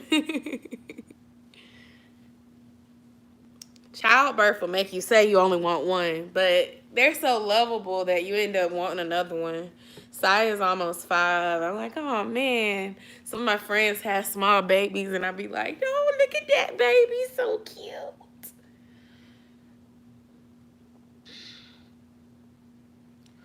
Oh, Queen. Des was kind of talking about this earlier, too. I'll wait for him to come back. Talking about what? Well, you were talking about the Me Too movement, but she said, Queen said, did Josiah cut my blanket? Oh. Queen said that I think it needs to be more serious consequences for false accusations of sexual assault. That means changing the law. That means, Oh, 10-month-old. Your daughter is so cute. that means you have to change the law and make it more accountable for women. Cool. And that's not going to happen if you have a jury of peers that are women.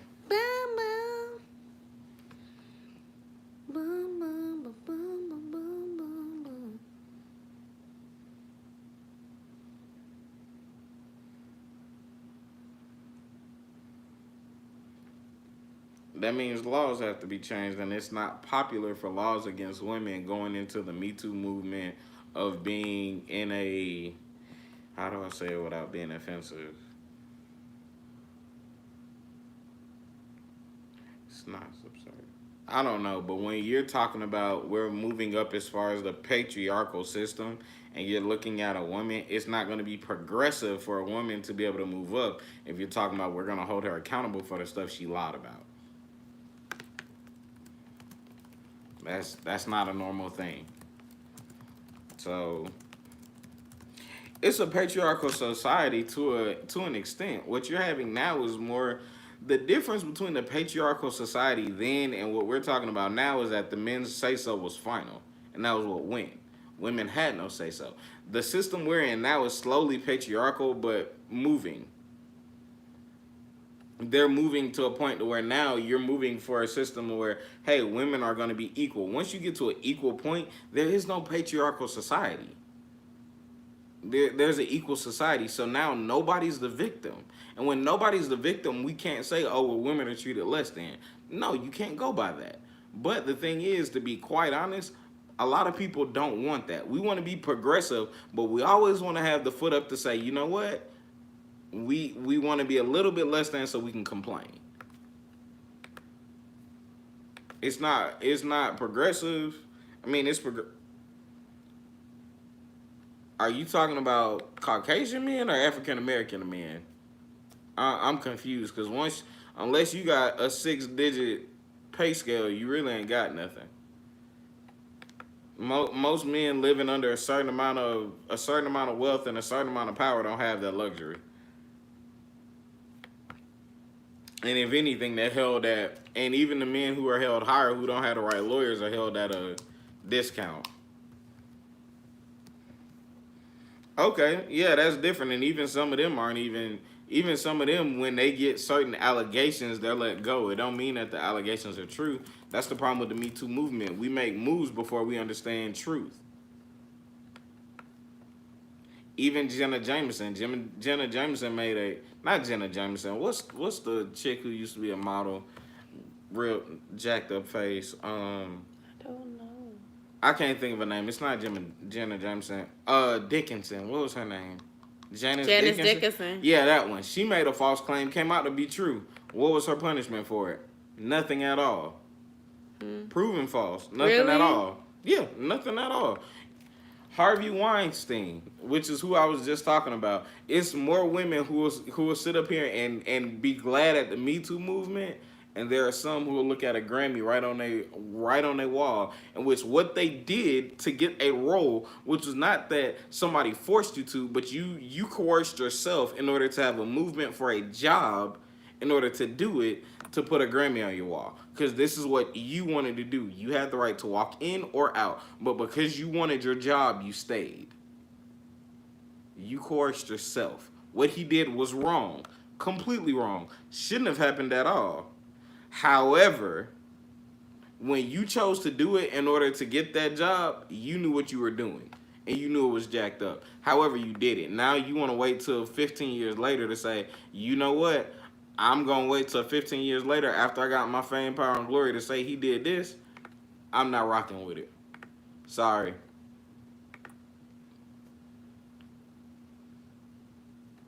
Right, but you have the right to walk away from power of money. That does not come. That don't justify not living with your morals. You understood what you were doing. You could have easily walked out and said, you know what, I'm gonna go get it how I live any other day. Right, him sexually assaulting women was not right. However, if you did it in the right to take a job, I'm not rocking with it. You're over the age of 18, you knew what you were doing and you did it to get a job. I don't feel sympathy for you because you knew what you were doing. People under the age of 18 who are younger and they just trying to, that's different. But you knew what you were doing, you had an idea of what you were doing and you complied. Nah. Ain't too much sympathy. You were working with a motive in mind.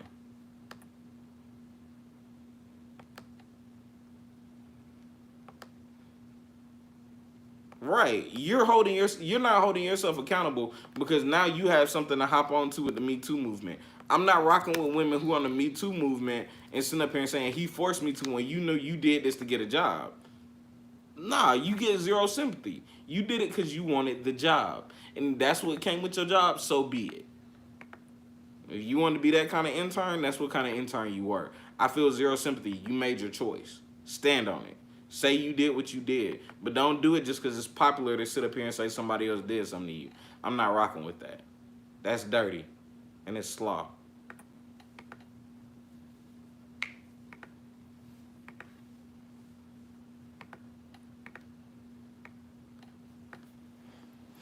But it's now Me Too is being used as a leg up. It's not just for people who've been assaulted. It's people who want to make progress.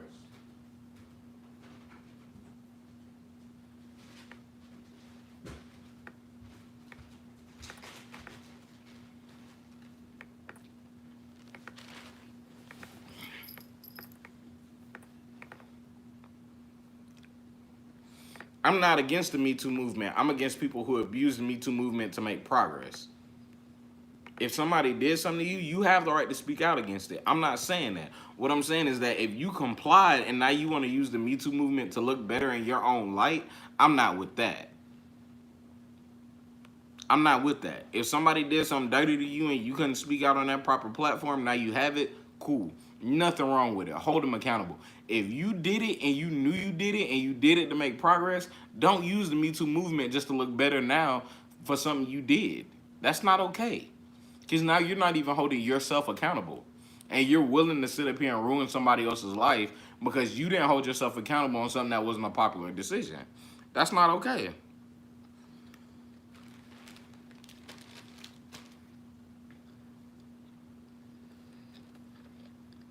Dang, I left my plate at your mama's house. You might be able to get it tomorrow. Text her. It's late. I don't Just want to text her. She okay. Why you get mad? Because I'm trying I'm to not be getting mad. respectful. I'm She just might telling be you asleep. She can check the text message in the morning. Can you text her for me? Because you're her favorite son. No, you can text her. Please. Just be like, Mom, can you bring our food that we left on the plate? Or you can text her and she can do the same thing. Okay, guys. I left my food at my mom-in-law's house. And Dad's popcorn smelled good, and I got hungry. I'm going to go in there and fry me some bacon and make me some Waffle House when we get off of here. I'm not against Me Too. I'm against people who Are you serious? Destiny, that's awful. He can't even damn die in peace. But people do that all the time. That's some bull. People do it all the time. That's not something that's unusual. Or That's like that something one rapper that, well, never mind, because he did assault that girl. But I was just going to say, the rapper that died, and he had assaulted a girl. It was like you couldn't even mourn his death because he made bad choices. But that's the time. But that actually really did happen. But you come after people when they can no longer defend themselves. Dead people don't tell tales. That's a police saying. That's from a long time ago. It kind of tastes like tea. That's a normal thing to say. I can't remember. What's the rapper name? You know what I'm talking about? I don't, because there's a couple of them that have died recently. The young one that was shot. There were 2 of them that were young in their 20s that died recently. You had Extension and Pop him. Smoke. It was that one. Extension. Like, when he passed, it was controversial because he had been in the media for beating up one of his ex-girlfriends / baby mama, I think. And when it happened, it was like people were like being me. Yeah, I was talking about XXX or Extension. I couldn't remember his name, but some people were not as kind about it when he passed because of stuff that had came up in the media before.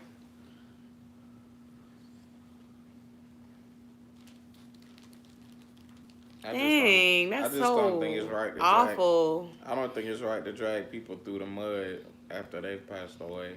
They can't defend themselves. They can't tell the full story. And that's not okay. Like, folks who can defend themselves, cool. But if you can't defend yourself in a certain story, it's no reason for you to sit up here and keep bad-mouthing certain people. That's not okay.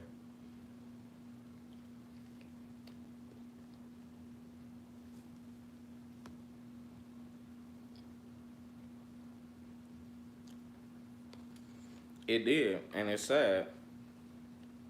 Extentacion. I can't never pronounce stuff, man. They did. They talked about Kobe to the bitter end, even if after he had been proved innocent. And that's the thing that's one thing that guys face. There's always a dark cloud when you that get hangs arrested over them when they make a mistake. Yeah, when you get arrested for something to charge that with something, I can there's agree a dark on. cloud always around you. It's not something you can avoid because people will continue to paint you in that light as long as they have the option to. And it's not okay. But people don't care about that.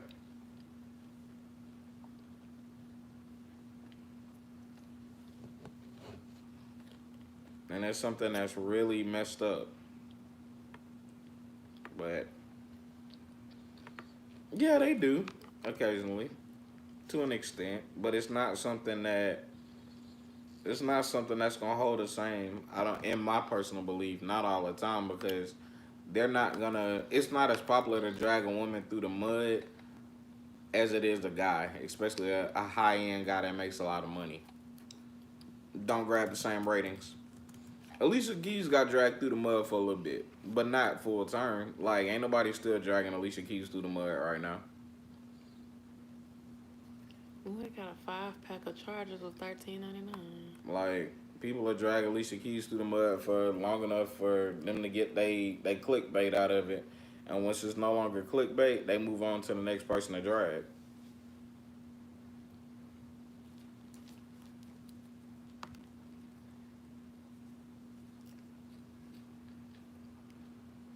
A few here and there, yeah. You think I should get a 5-pack of iPhone chargers for $13.99? Are they the original iPhone chargers? Yeah. If they're original, sure. Why not? That's not original chargers. What's that mean? Like, not from Apple? Right.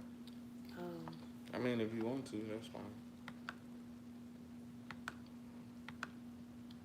Hey, y'all who have iPhones, do y'all buy your, Oh, thank you. D shut that down before I could even get it out. Right. Dang, that's what I don't. That's what I don't want. I'd rather just go ahead and buy one from Best Buy or somewhere like that I trust, that I can get my money back if it's trash. Alicia, the only thing I'll say is that it's okay to drag a guy through the mud. It's not okay to do the same thing to a woman, especially an innocent woman.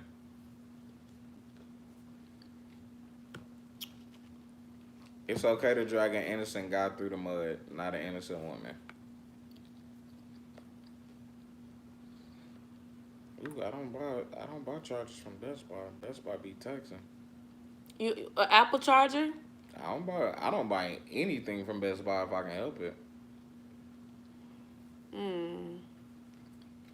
Oh, okay. Never mind. I read the rest of the comment. I mean, I could order it from Apple, but it's gonna be expensive through them too. Ooh, I They just just gotta got a chill. Five Below. Who?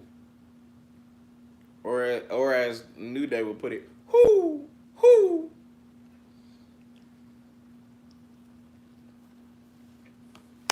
Ain't who's sticking up for dudes? I love Best Buy too. Like that's gonna be my first place that I look for any more electronic upgrades, including when I do upgrade and get a DSLR. I would look there first before I look at Walmart. Only thing, and the other thing I love about Best Buy is that Geek Squad. That's why I like them so much. And Oh. even when your Geek Squad run out, they'll send you an email to ask you if you wanna extend the Geek Squad. So it's like I have that on this computer, and I've had this computer for at least 3 years now, and I have coverage on it until next year because they reached out to ask me if I wanted more coverage. Alicia, they may protect them. That don't mean they don't lose money. I thought it's called a DSLR camera, not a DSL. I said DLS at first or something, but Like Tiger Woods lost all his. I bought a charger from Walmart recently. It was $9.88. It was in the $9.88 bucket. But I'm trying to make sure I have extra chargers on deck because when I start filming and stuff, I want to be ready. But someone. What's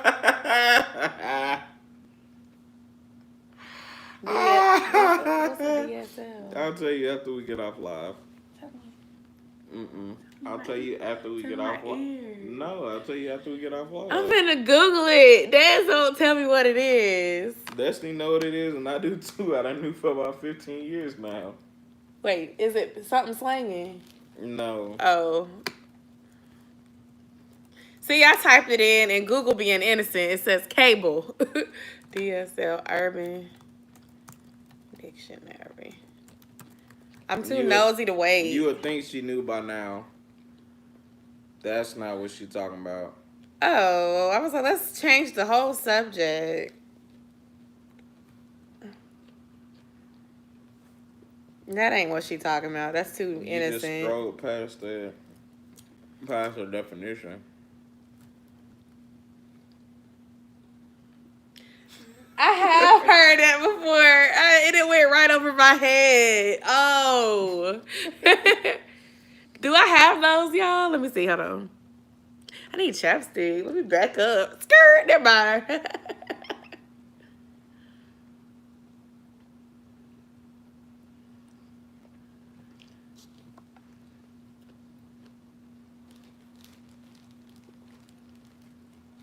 Shout out to Urban Dictionary.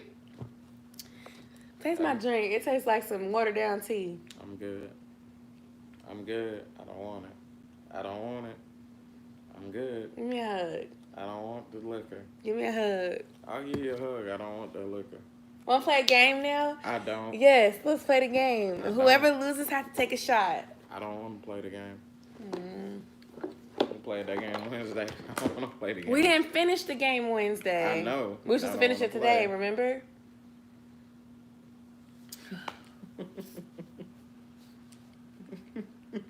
He don't want to play, guys. It's no fun. I don't want to play.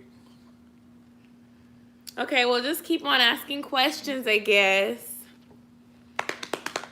Side note, guys, I am 7 subscribers away from my goal for the month. So I'm excited. And I don't know. I'm trying to reach 10,000 by the end of the year. But my goal for May was to reach 57. And I'm 8 subscribers away from that. I've been getting more subscribers lately, and I'm really excited. My goal was 5,700, and I was in studio, and it said I was at 5,692. So maybe I can put a dent in my next goal, but I'm gonna have to start getting more people. I feel like I need to give y'all tips once I reach 10,000 because it took me forever to reach 5,000 subscribers, y'all. Like, I'm seeing people go faster. Honestly, you might want to look at I don't know if y'all remember It's Your Girl Asia that was in the chat, but she just hit 15,000 today, and she has. I know Alicia reached 1,000 subscribers this week, y'all, and she manifested it, and she won a giveaway as well on Instagram. But look, y'all, Alicia, first of all, video idea. You should do a video about how you got 1,000 subscribers. Now that you've reached 1,000 subscribers, yes, she has 15,000 subscribers, y'all. She's been growing her channel really fast. Like, she'll tell you she's been on YouTube for a while too, but I would say her last 14,000 subscribers she's gained since March, from March to now. So whatever she doing it right. Girl, it's too big after having kids. I miss having itty bitty committees. My goal is 10,000 by the end of December, but I don't know. I feel like I'm in the right direction. That's what I'll say. Because I've been trying some networking. I'm trying to build more of my external traffic on other social media besides Facebook, because I'm trying to get away from Facebook groups. I like Facebook groups. I still help admin in groups and stuff like that. But I find that a lot of people... well, never mind. Let me not say that. Because some of the groups I am in, I've built some awesome relationships. But it's just sometimes some people don't support how they're supposed to when you're doing certain activities. And it can make you not want to participate no more. That would be my reason. Especially when it comes to, like, when you're supposed to watch content and people don't do yours and stuff. And being an admin, I see a lot of that going on. I don't know if people really do it to me. I seem to be getting my engagements, but some folks be cheating at baseball. They be cheating at PlayStation. Hippie Love Official, I hope you get it because you're such a sweet person. One thing I like about you is you always complete your stuff. Always. And you're really sweet. And when I see now, I was like, I'm subscribed to her. And I sure did.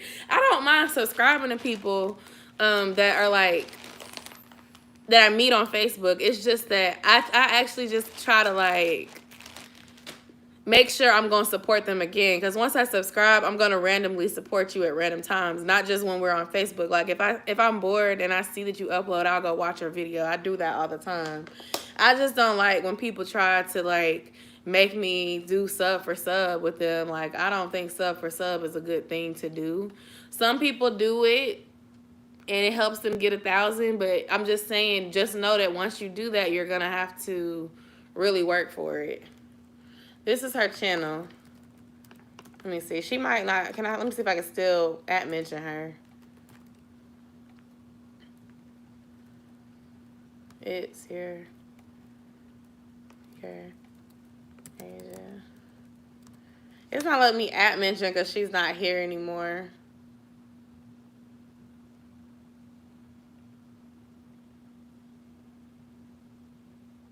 I have my favorite people too. Let me see if I can get it for you. Oh, I went off my chat. I wasn't trying to go off my chat to do it. I'm still here, y'all. Y'all can see me.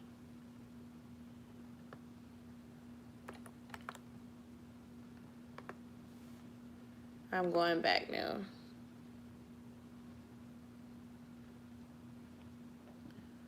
And then also check out It's Naya. They both give good advice about growing on YouTube.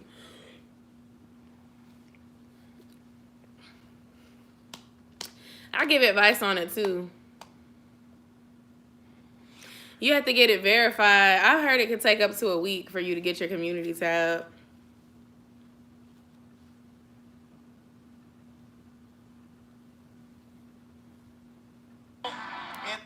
And the other girl that I told you to try is It's Naya. It's Naya has over 60,000 subscribers now, and she had She had like 10,000 in July of last year, and she started doing YouTube tips videos, and she blew up. And similar to Asia as well. Yeah, they give good YouTube tips for real. I would say watch all of them, even when she's talking about how to get your first 100 and your first 1,000. Although you've already there, you should still go back and watch because you may learn something that you're not already doing. Are cheese curds like cheese puffs? No. What's cheese curds? It sounds familiar. It's like cheese balls. It's like little bits of cheese. Oh, Destiny says she wants some. Babe, don't you want some bacon? No. Why'd you do that? Hey, why'd you do I that? can see where it is. I'll get it up in a second. Oh, like fried cheese. Okay. Lamika, is it on this one that you're chatting on with me, or it's another one?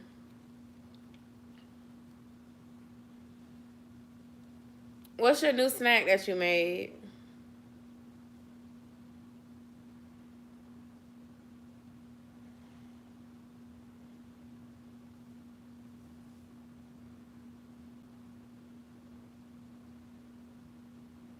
Oh, okay. Sorry. I was going to tell him, go check out Lamika.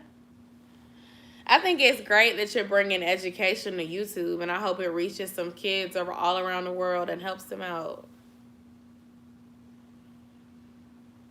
It's a great thing to be doing.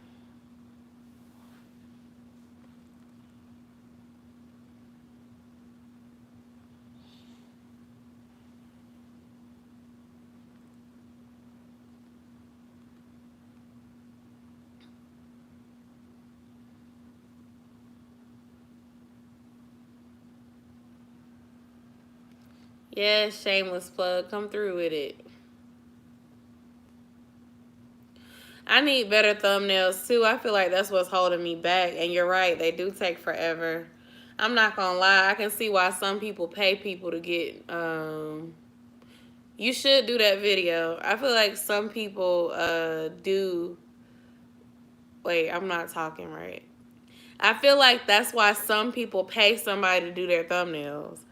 I don't mind teaching myself how to do it, but I can understand why some people don't fool with it and they just pay somebody because it does take time to do it. And it's like as soon as you think that you got it, you realize that you don't.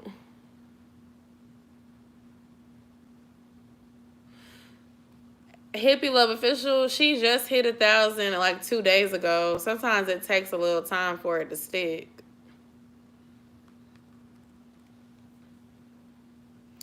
Lamika, I think you should upload some of your rants and some of your funny stuff on this channel. It might do really well here because it makes me smile.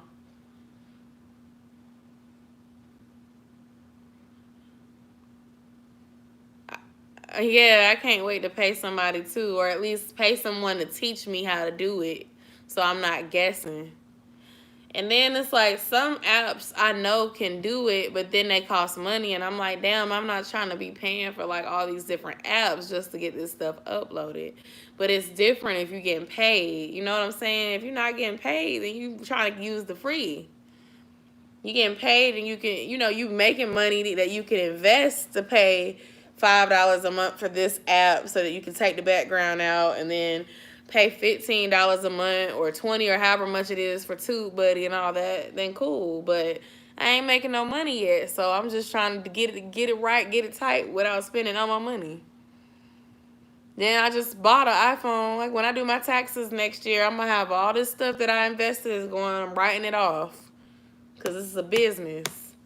YouTube is a business, okay?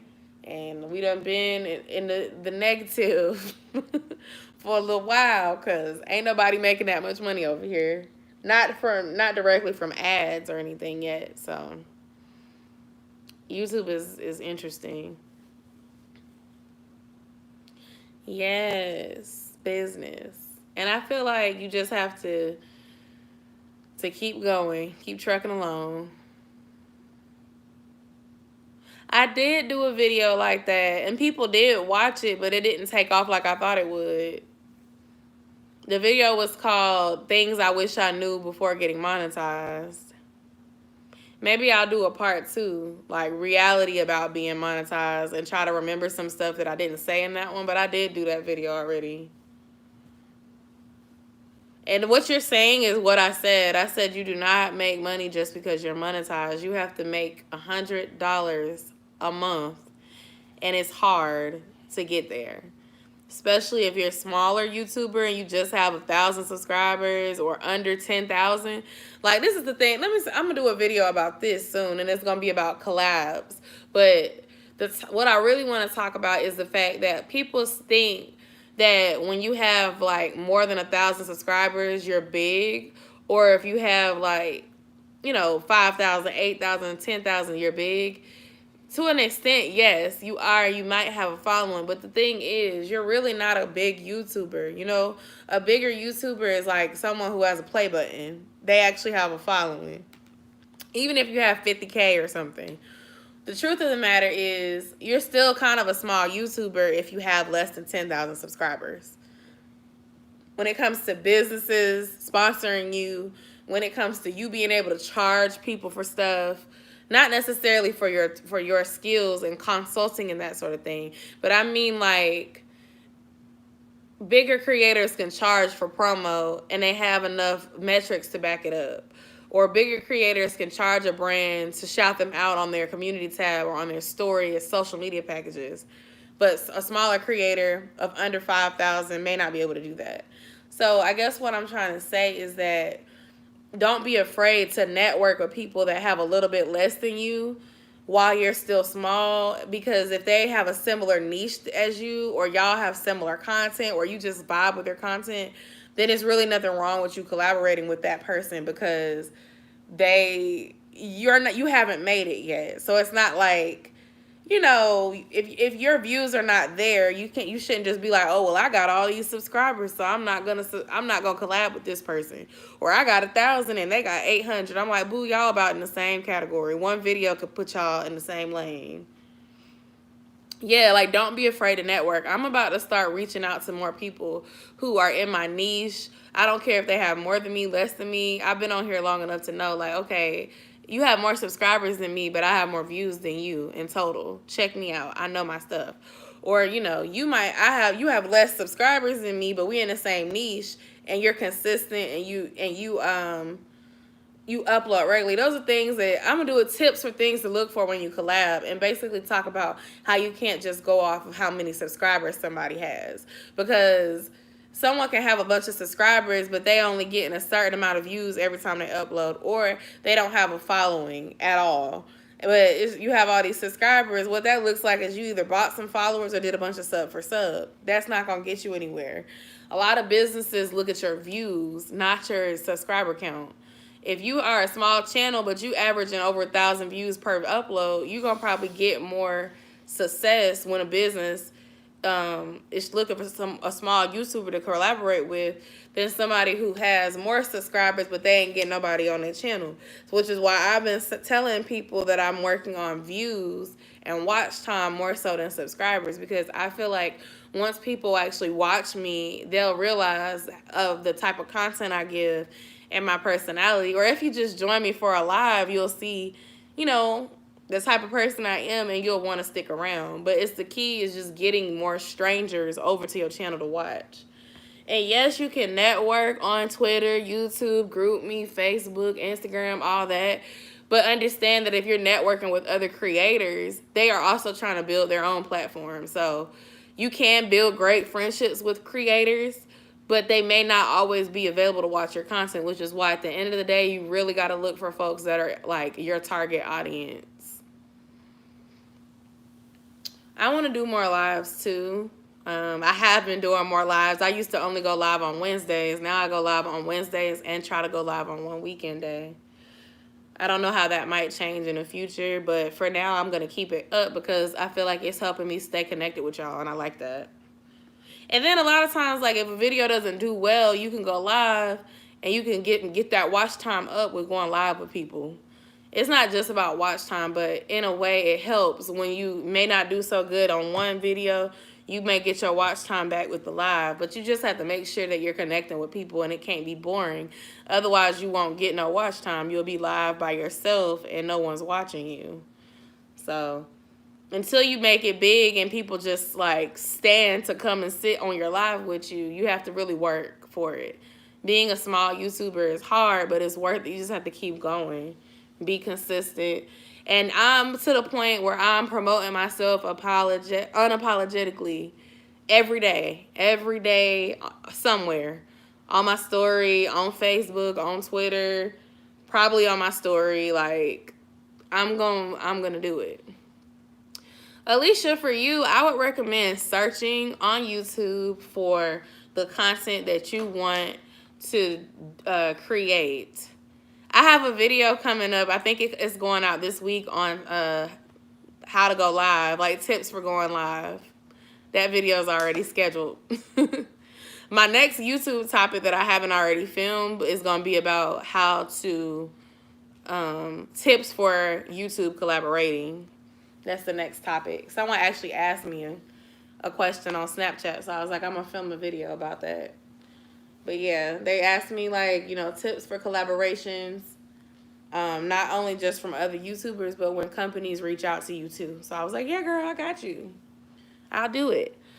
But for search, like literally search. If your niche is like travel and adulting and like school, postgraduate adult life, I would start searching that in the search into I can't talk. I would type that into the search engine. Maybe you can add a keyword like small YouTuber or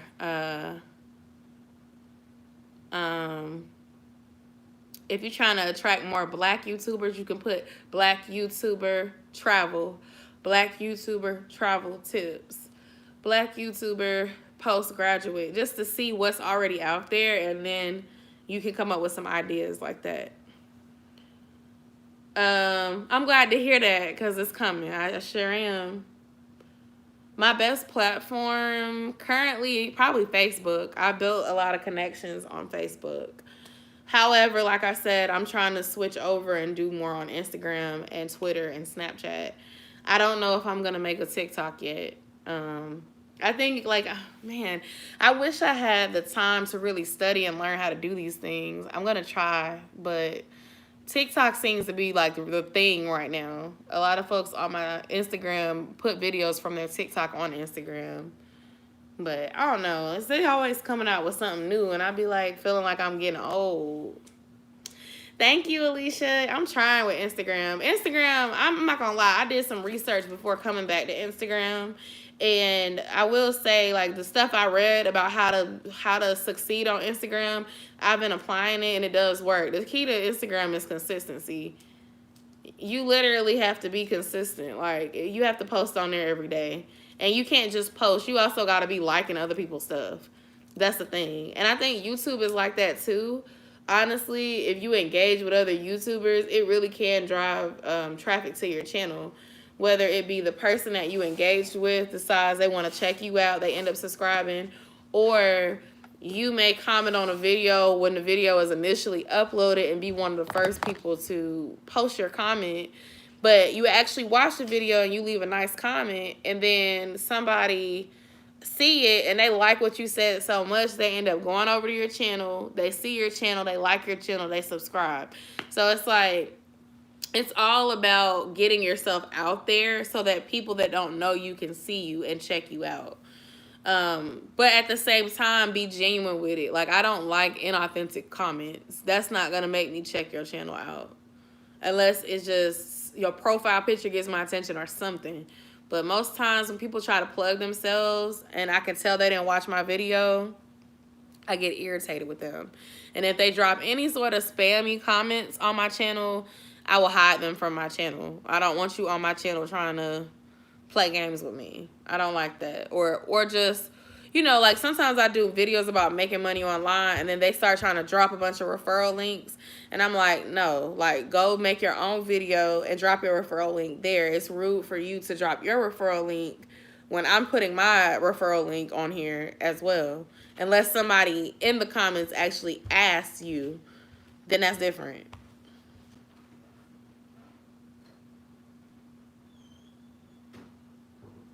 Exactly, Alicia. It works. And it's not about you trying to get people. Like, it's just, you know what? I'm networking today from 4 to 5. So I'm going to look for some people who have content up right now. Whether it be the people in your subscriptions or you do some little YouTube searching in your niche and find some people. And then you just support. They may or may not support you back, but you usually get a return on what you support, especially if it's genuine. Yeah, like stop it. I don't like that. Don't be coming to me like, I just subbed to your channel. I'd love if you check me out. Like, no. This is not the channel for that. I don't like it. You know, and it's not that I don't want to support you, but that's not the way to do it. People don't be knowing that it comes off spammy, but it does.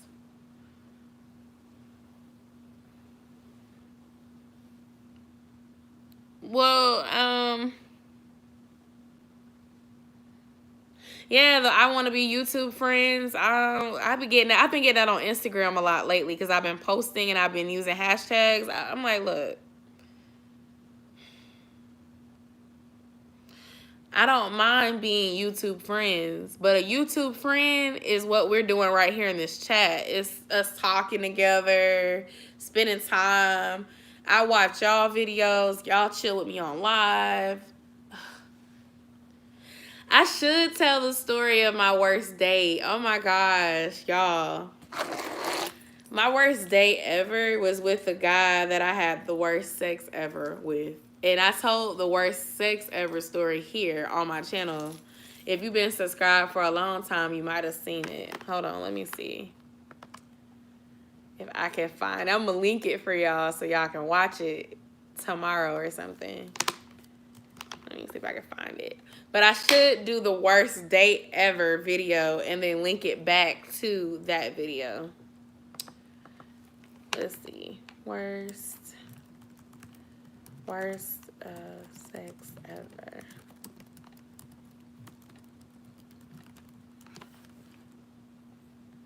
This is when I was younger, y'all. I used to record my videos in the bathroom.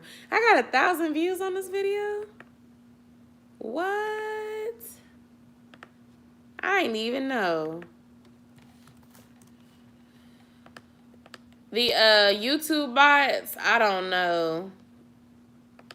I almost feel like YouTube puts them in there for us to test us.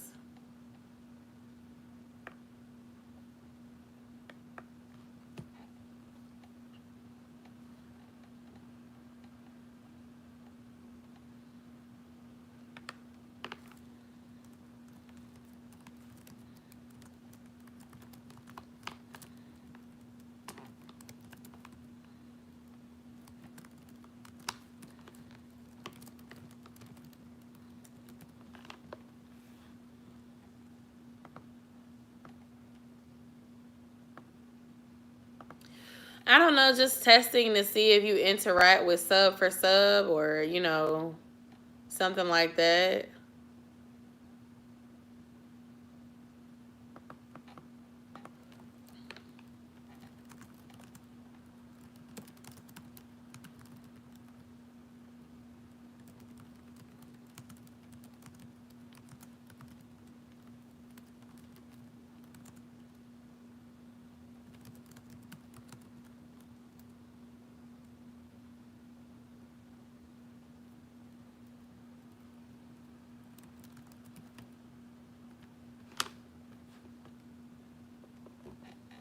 Hey, welcome back.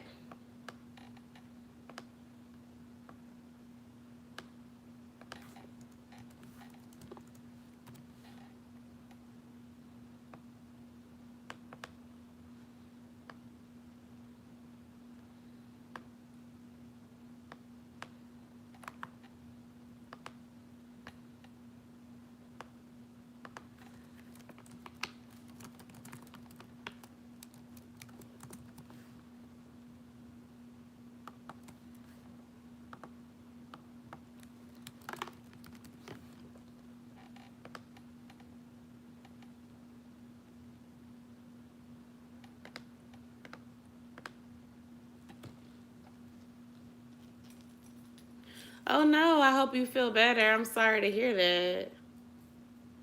Yes, you should do your favorite YouTubers. That's a good way. Usually, it also makes some of your favorite YouTubers come watch and comment too.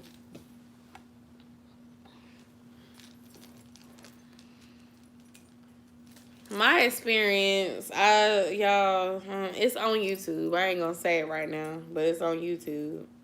I would say that he was my worst date too.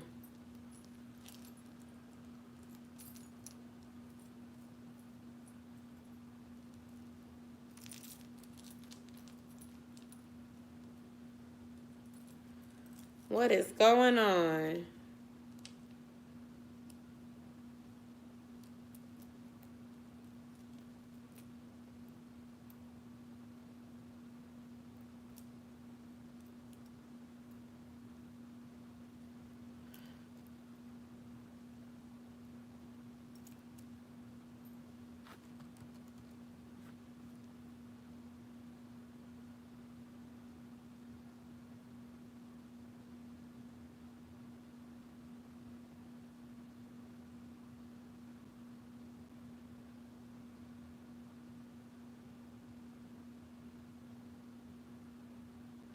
Oh, thank you so much. I hope that you have, or if your birthday hasn't passed, or if it did pass, happy birthday to you too, Team Taurus.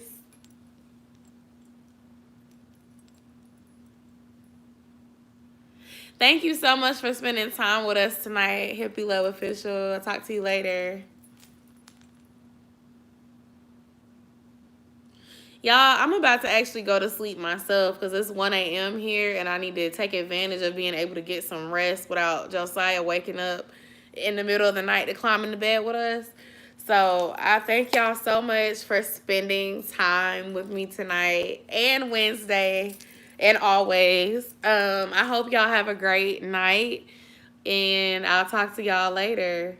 Yay, watch my story time. I'll probably still be up, so let me know what you think. Yes, I was getting sleepy as soon as I started like sipping, and then Des done left because I think like when the conversation shifted back to YouTube. But I love y'all, and I'll talk to y'all later. Okay, good night, bye.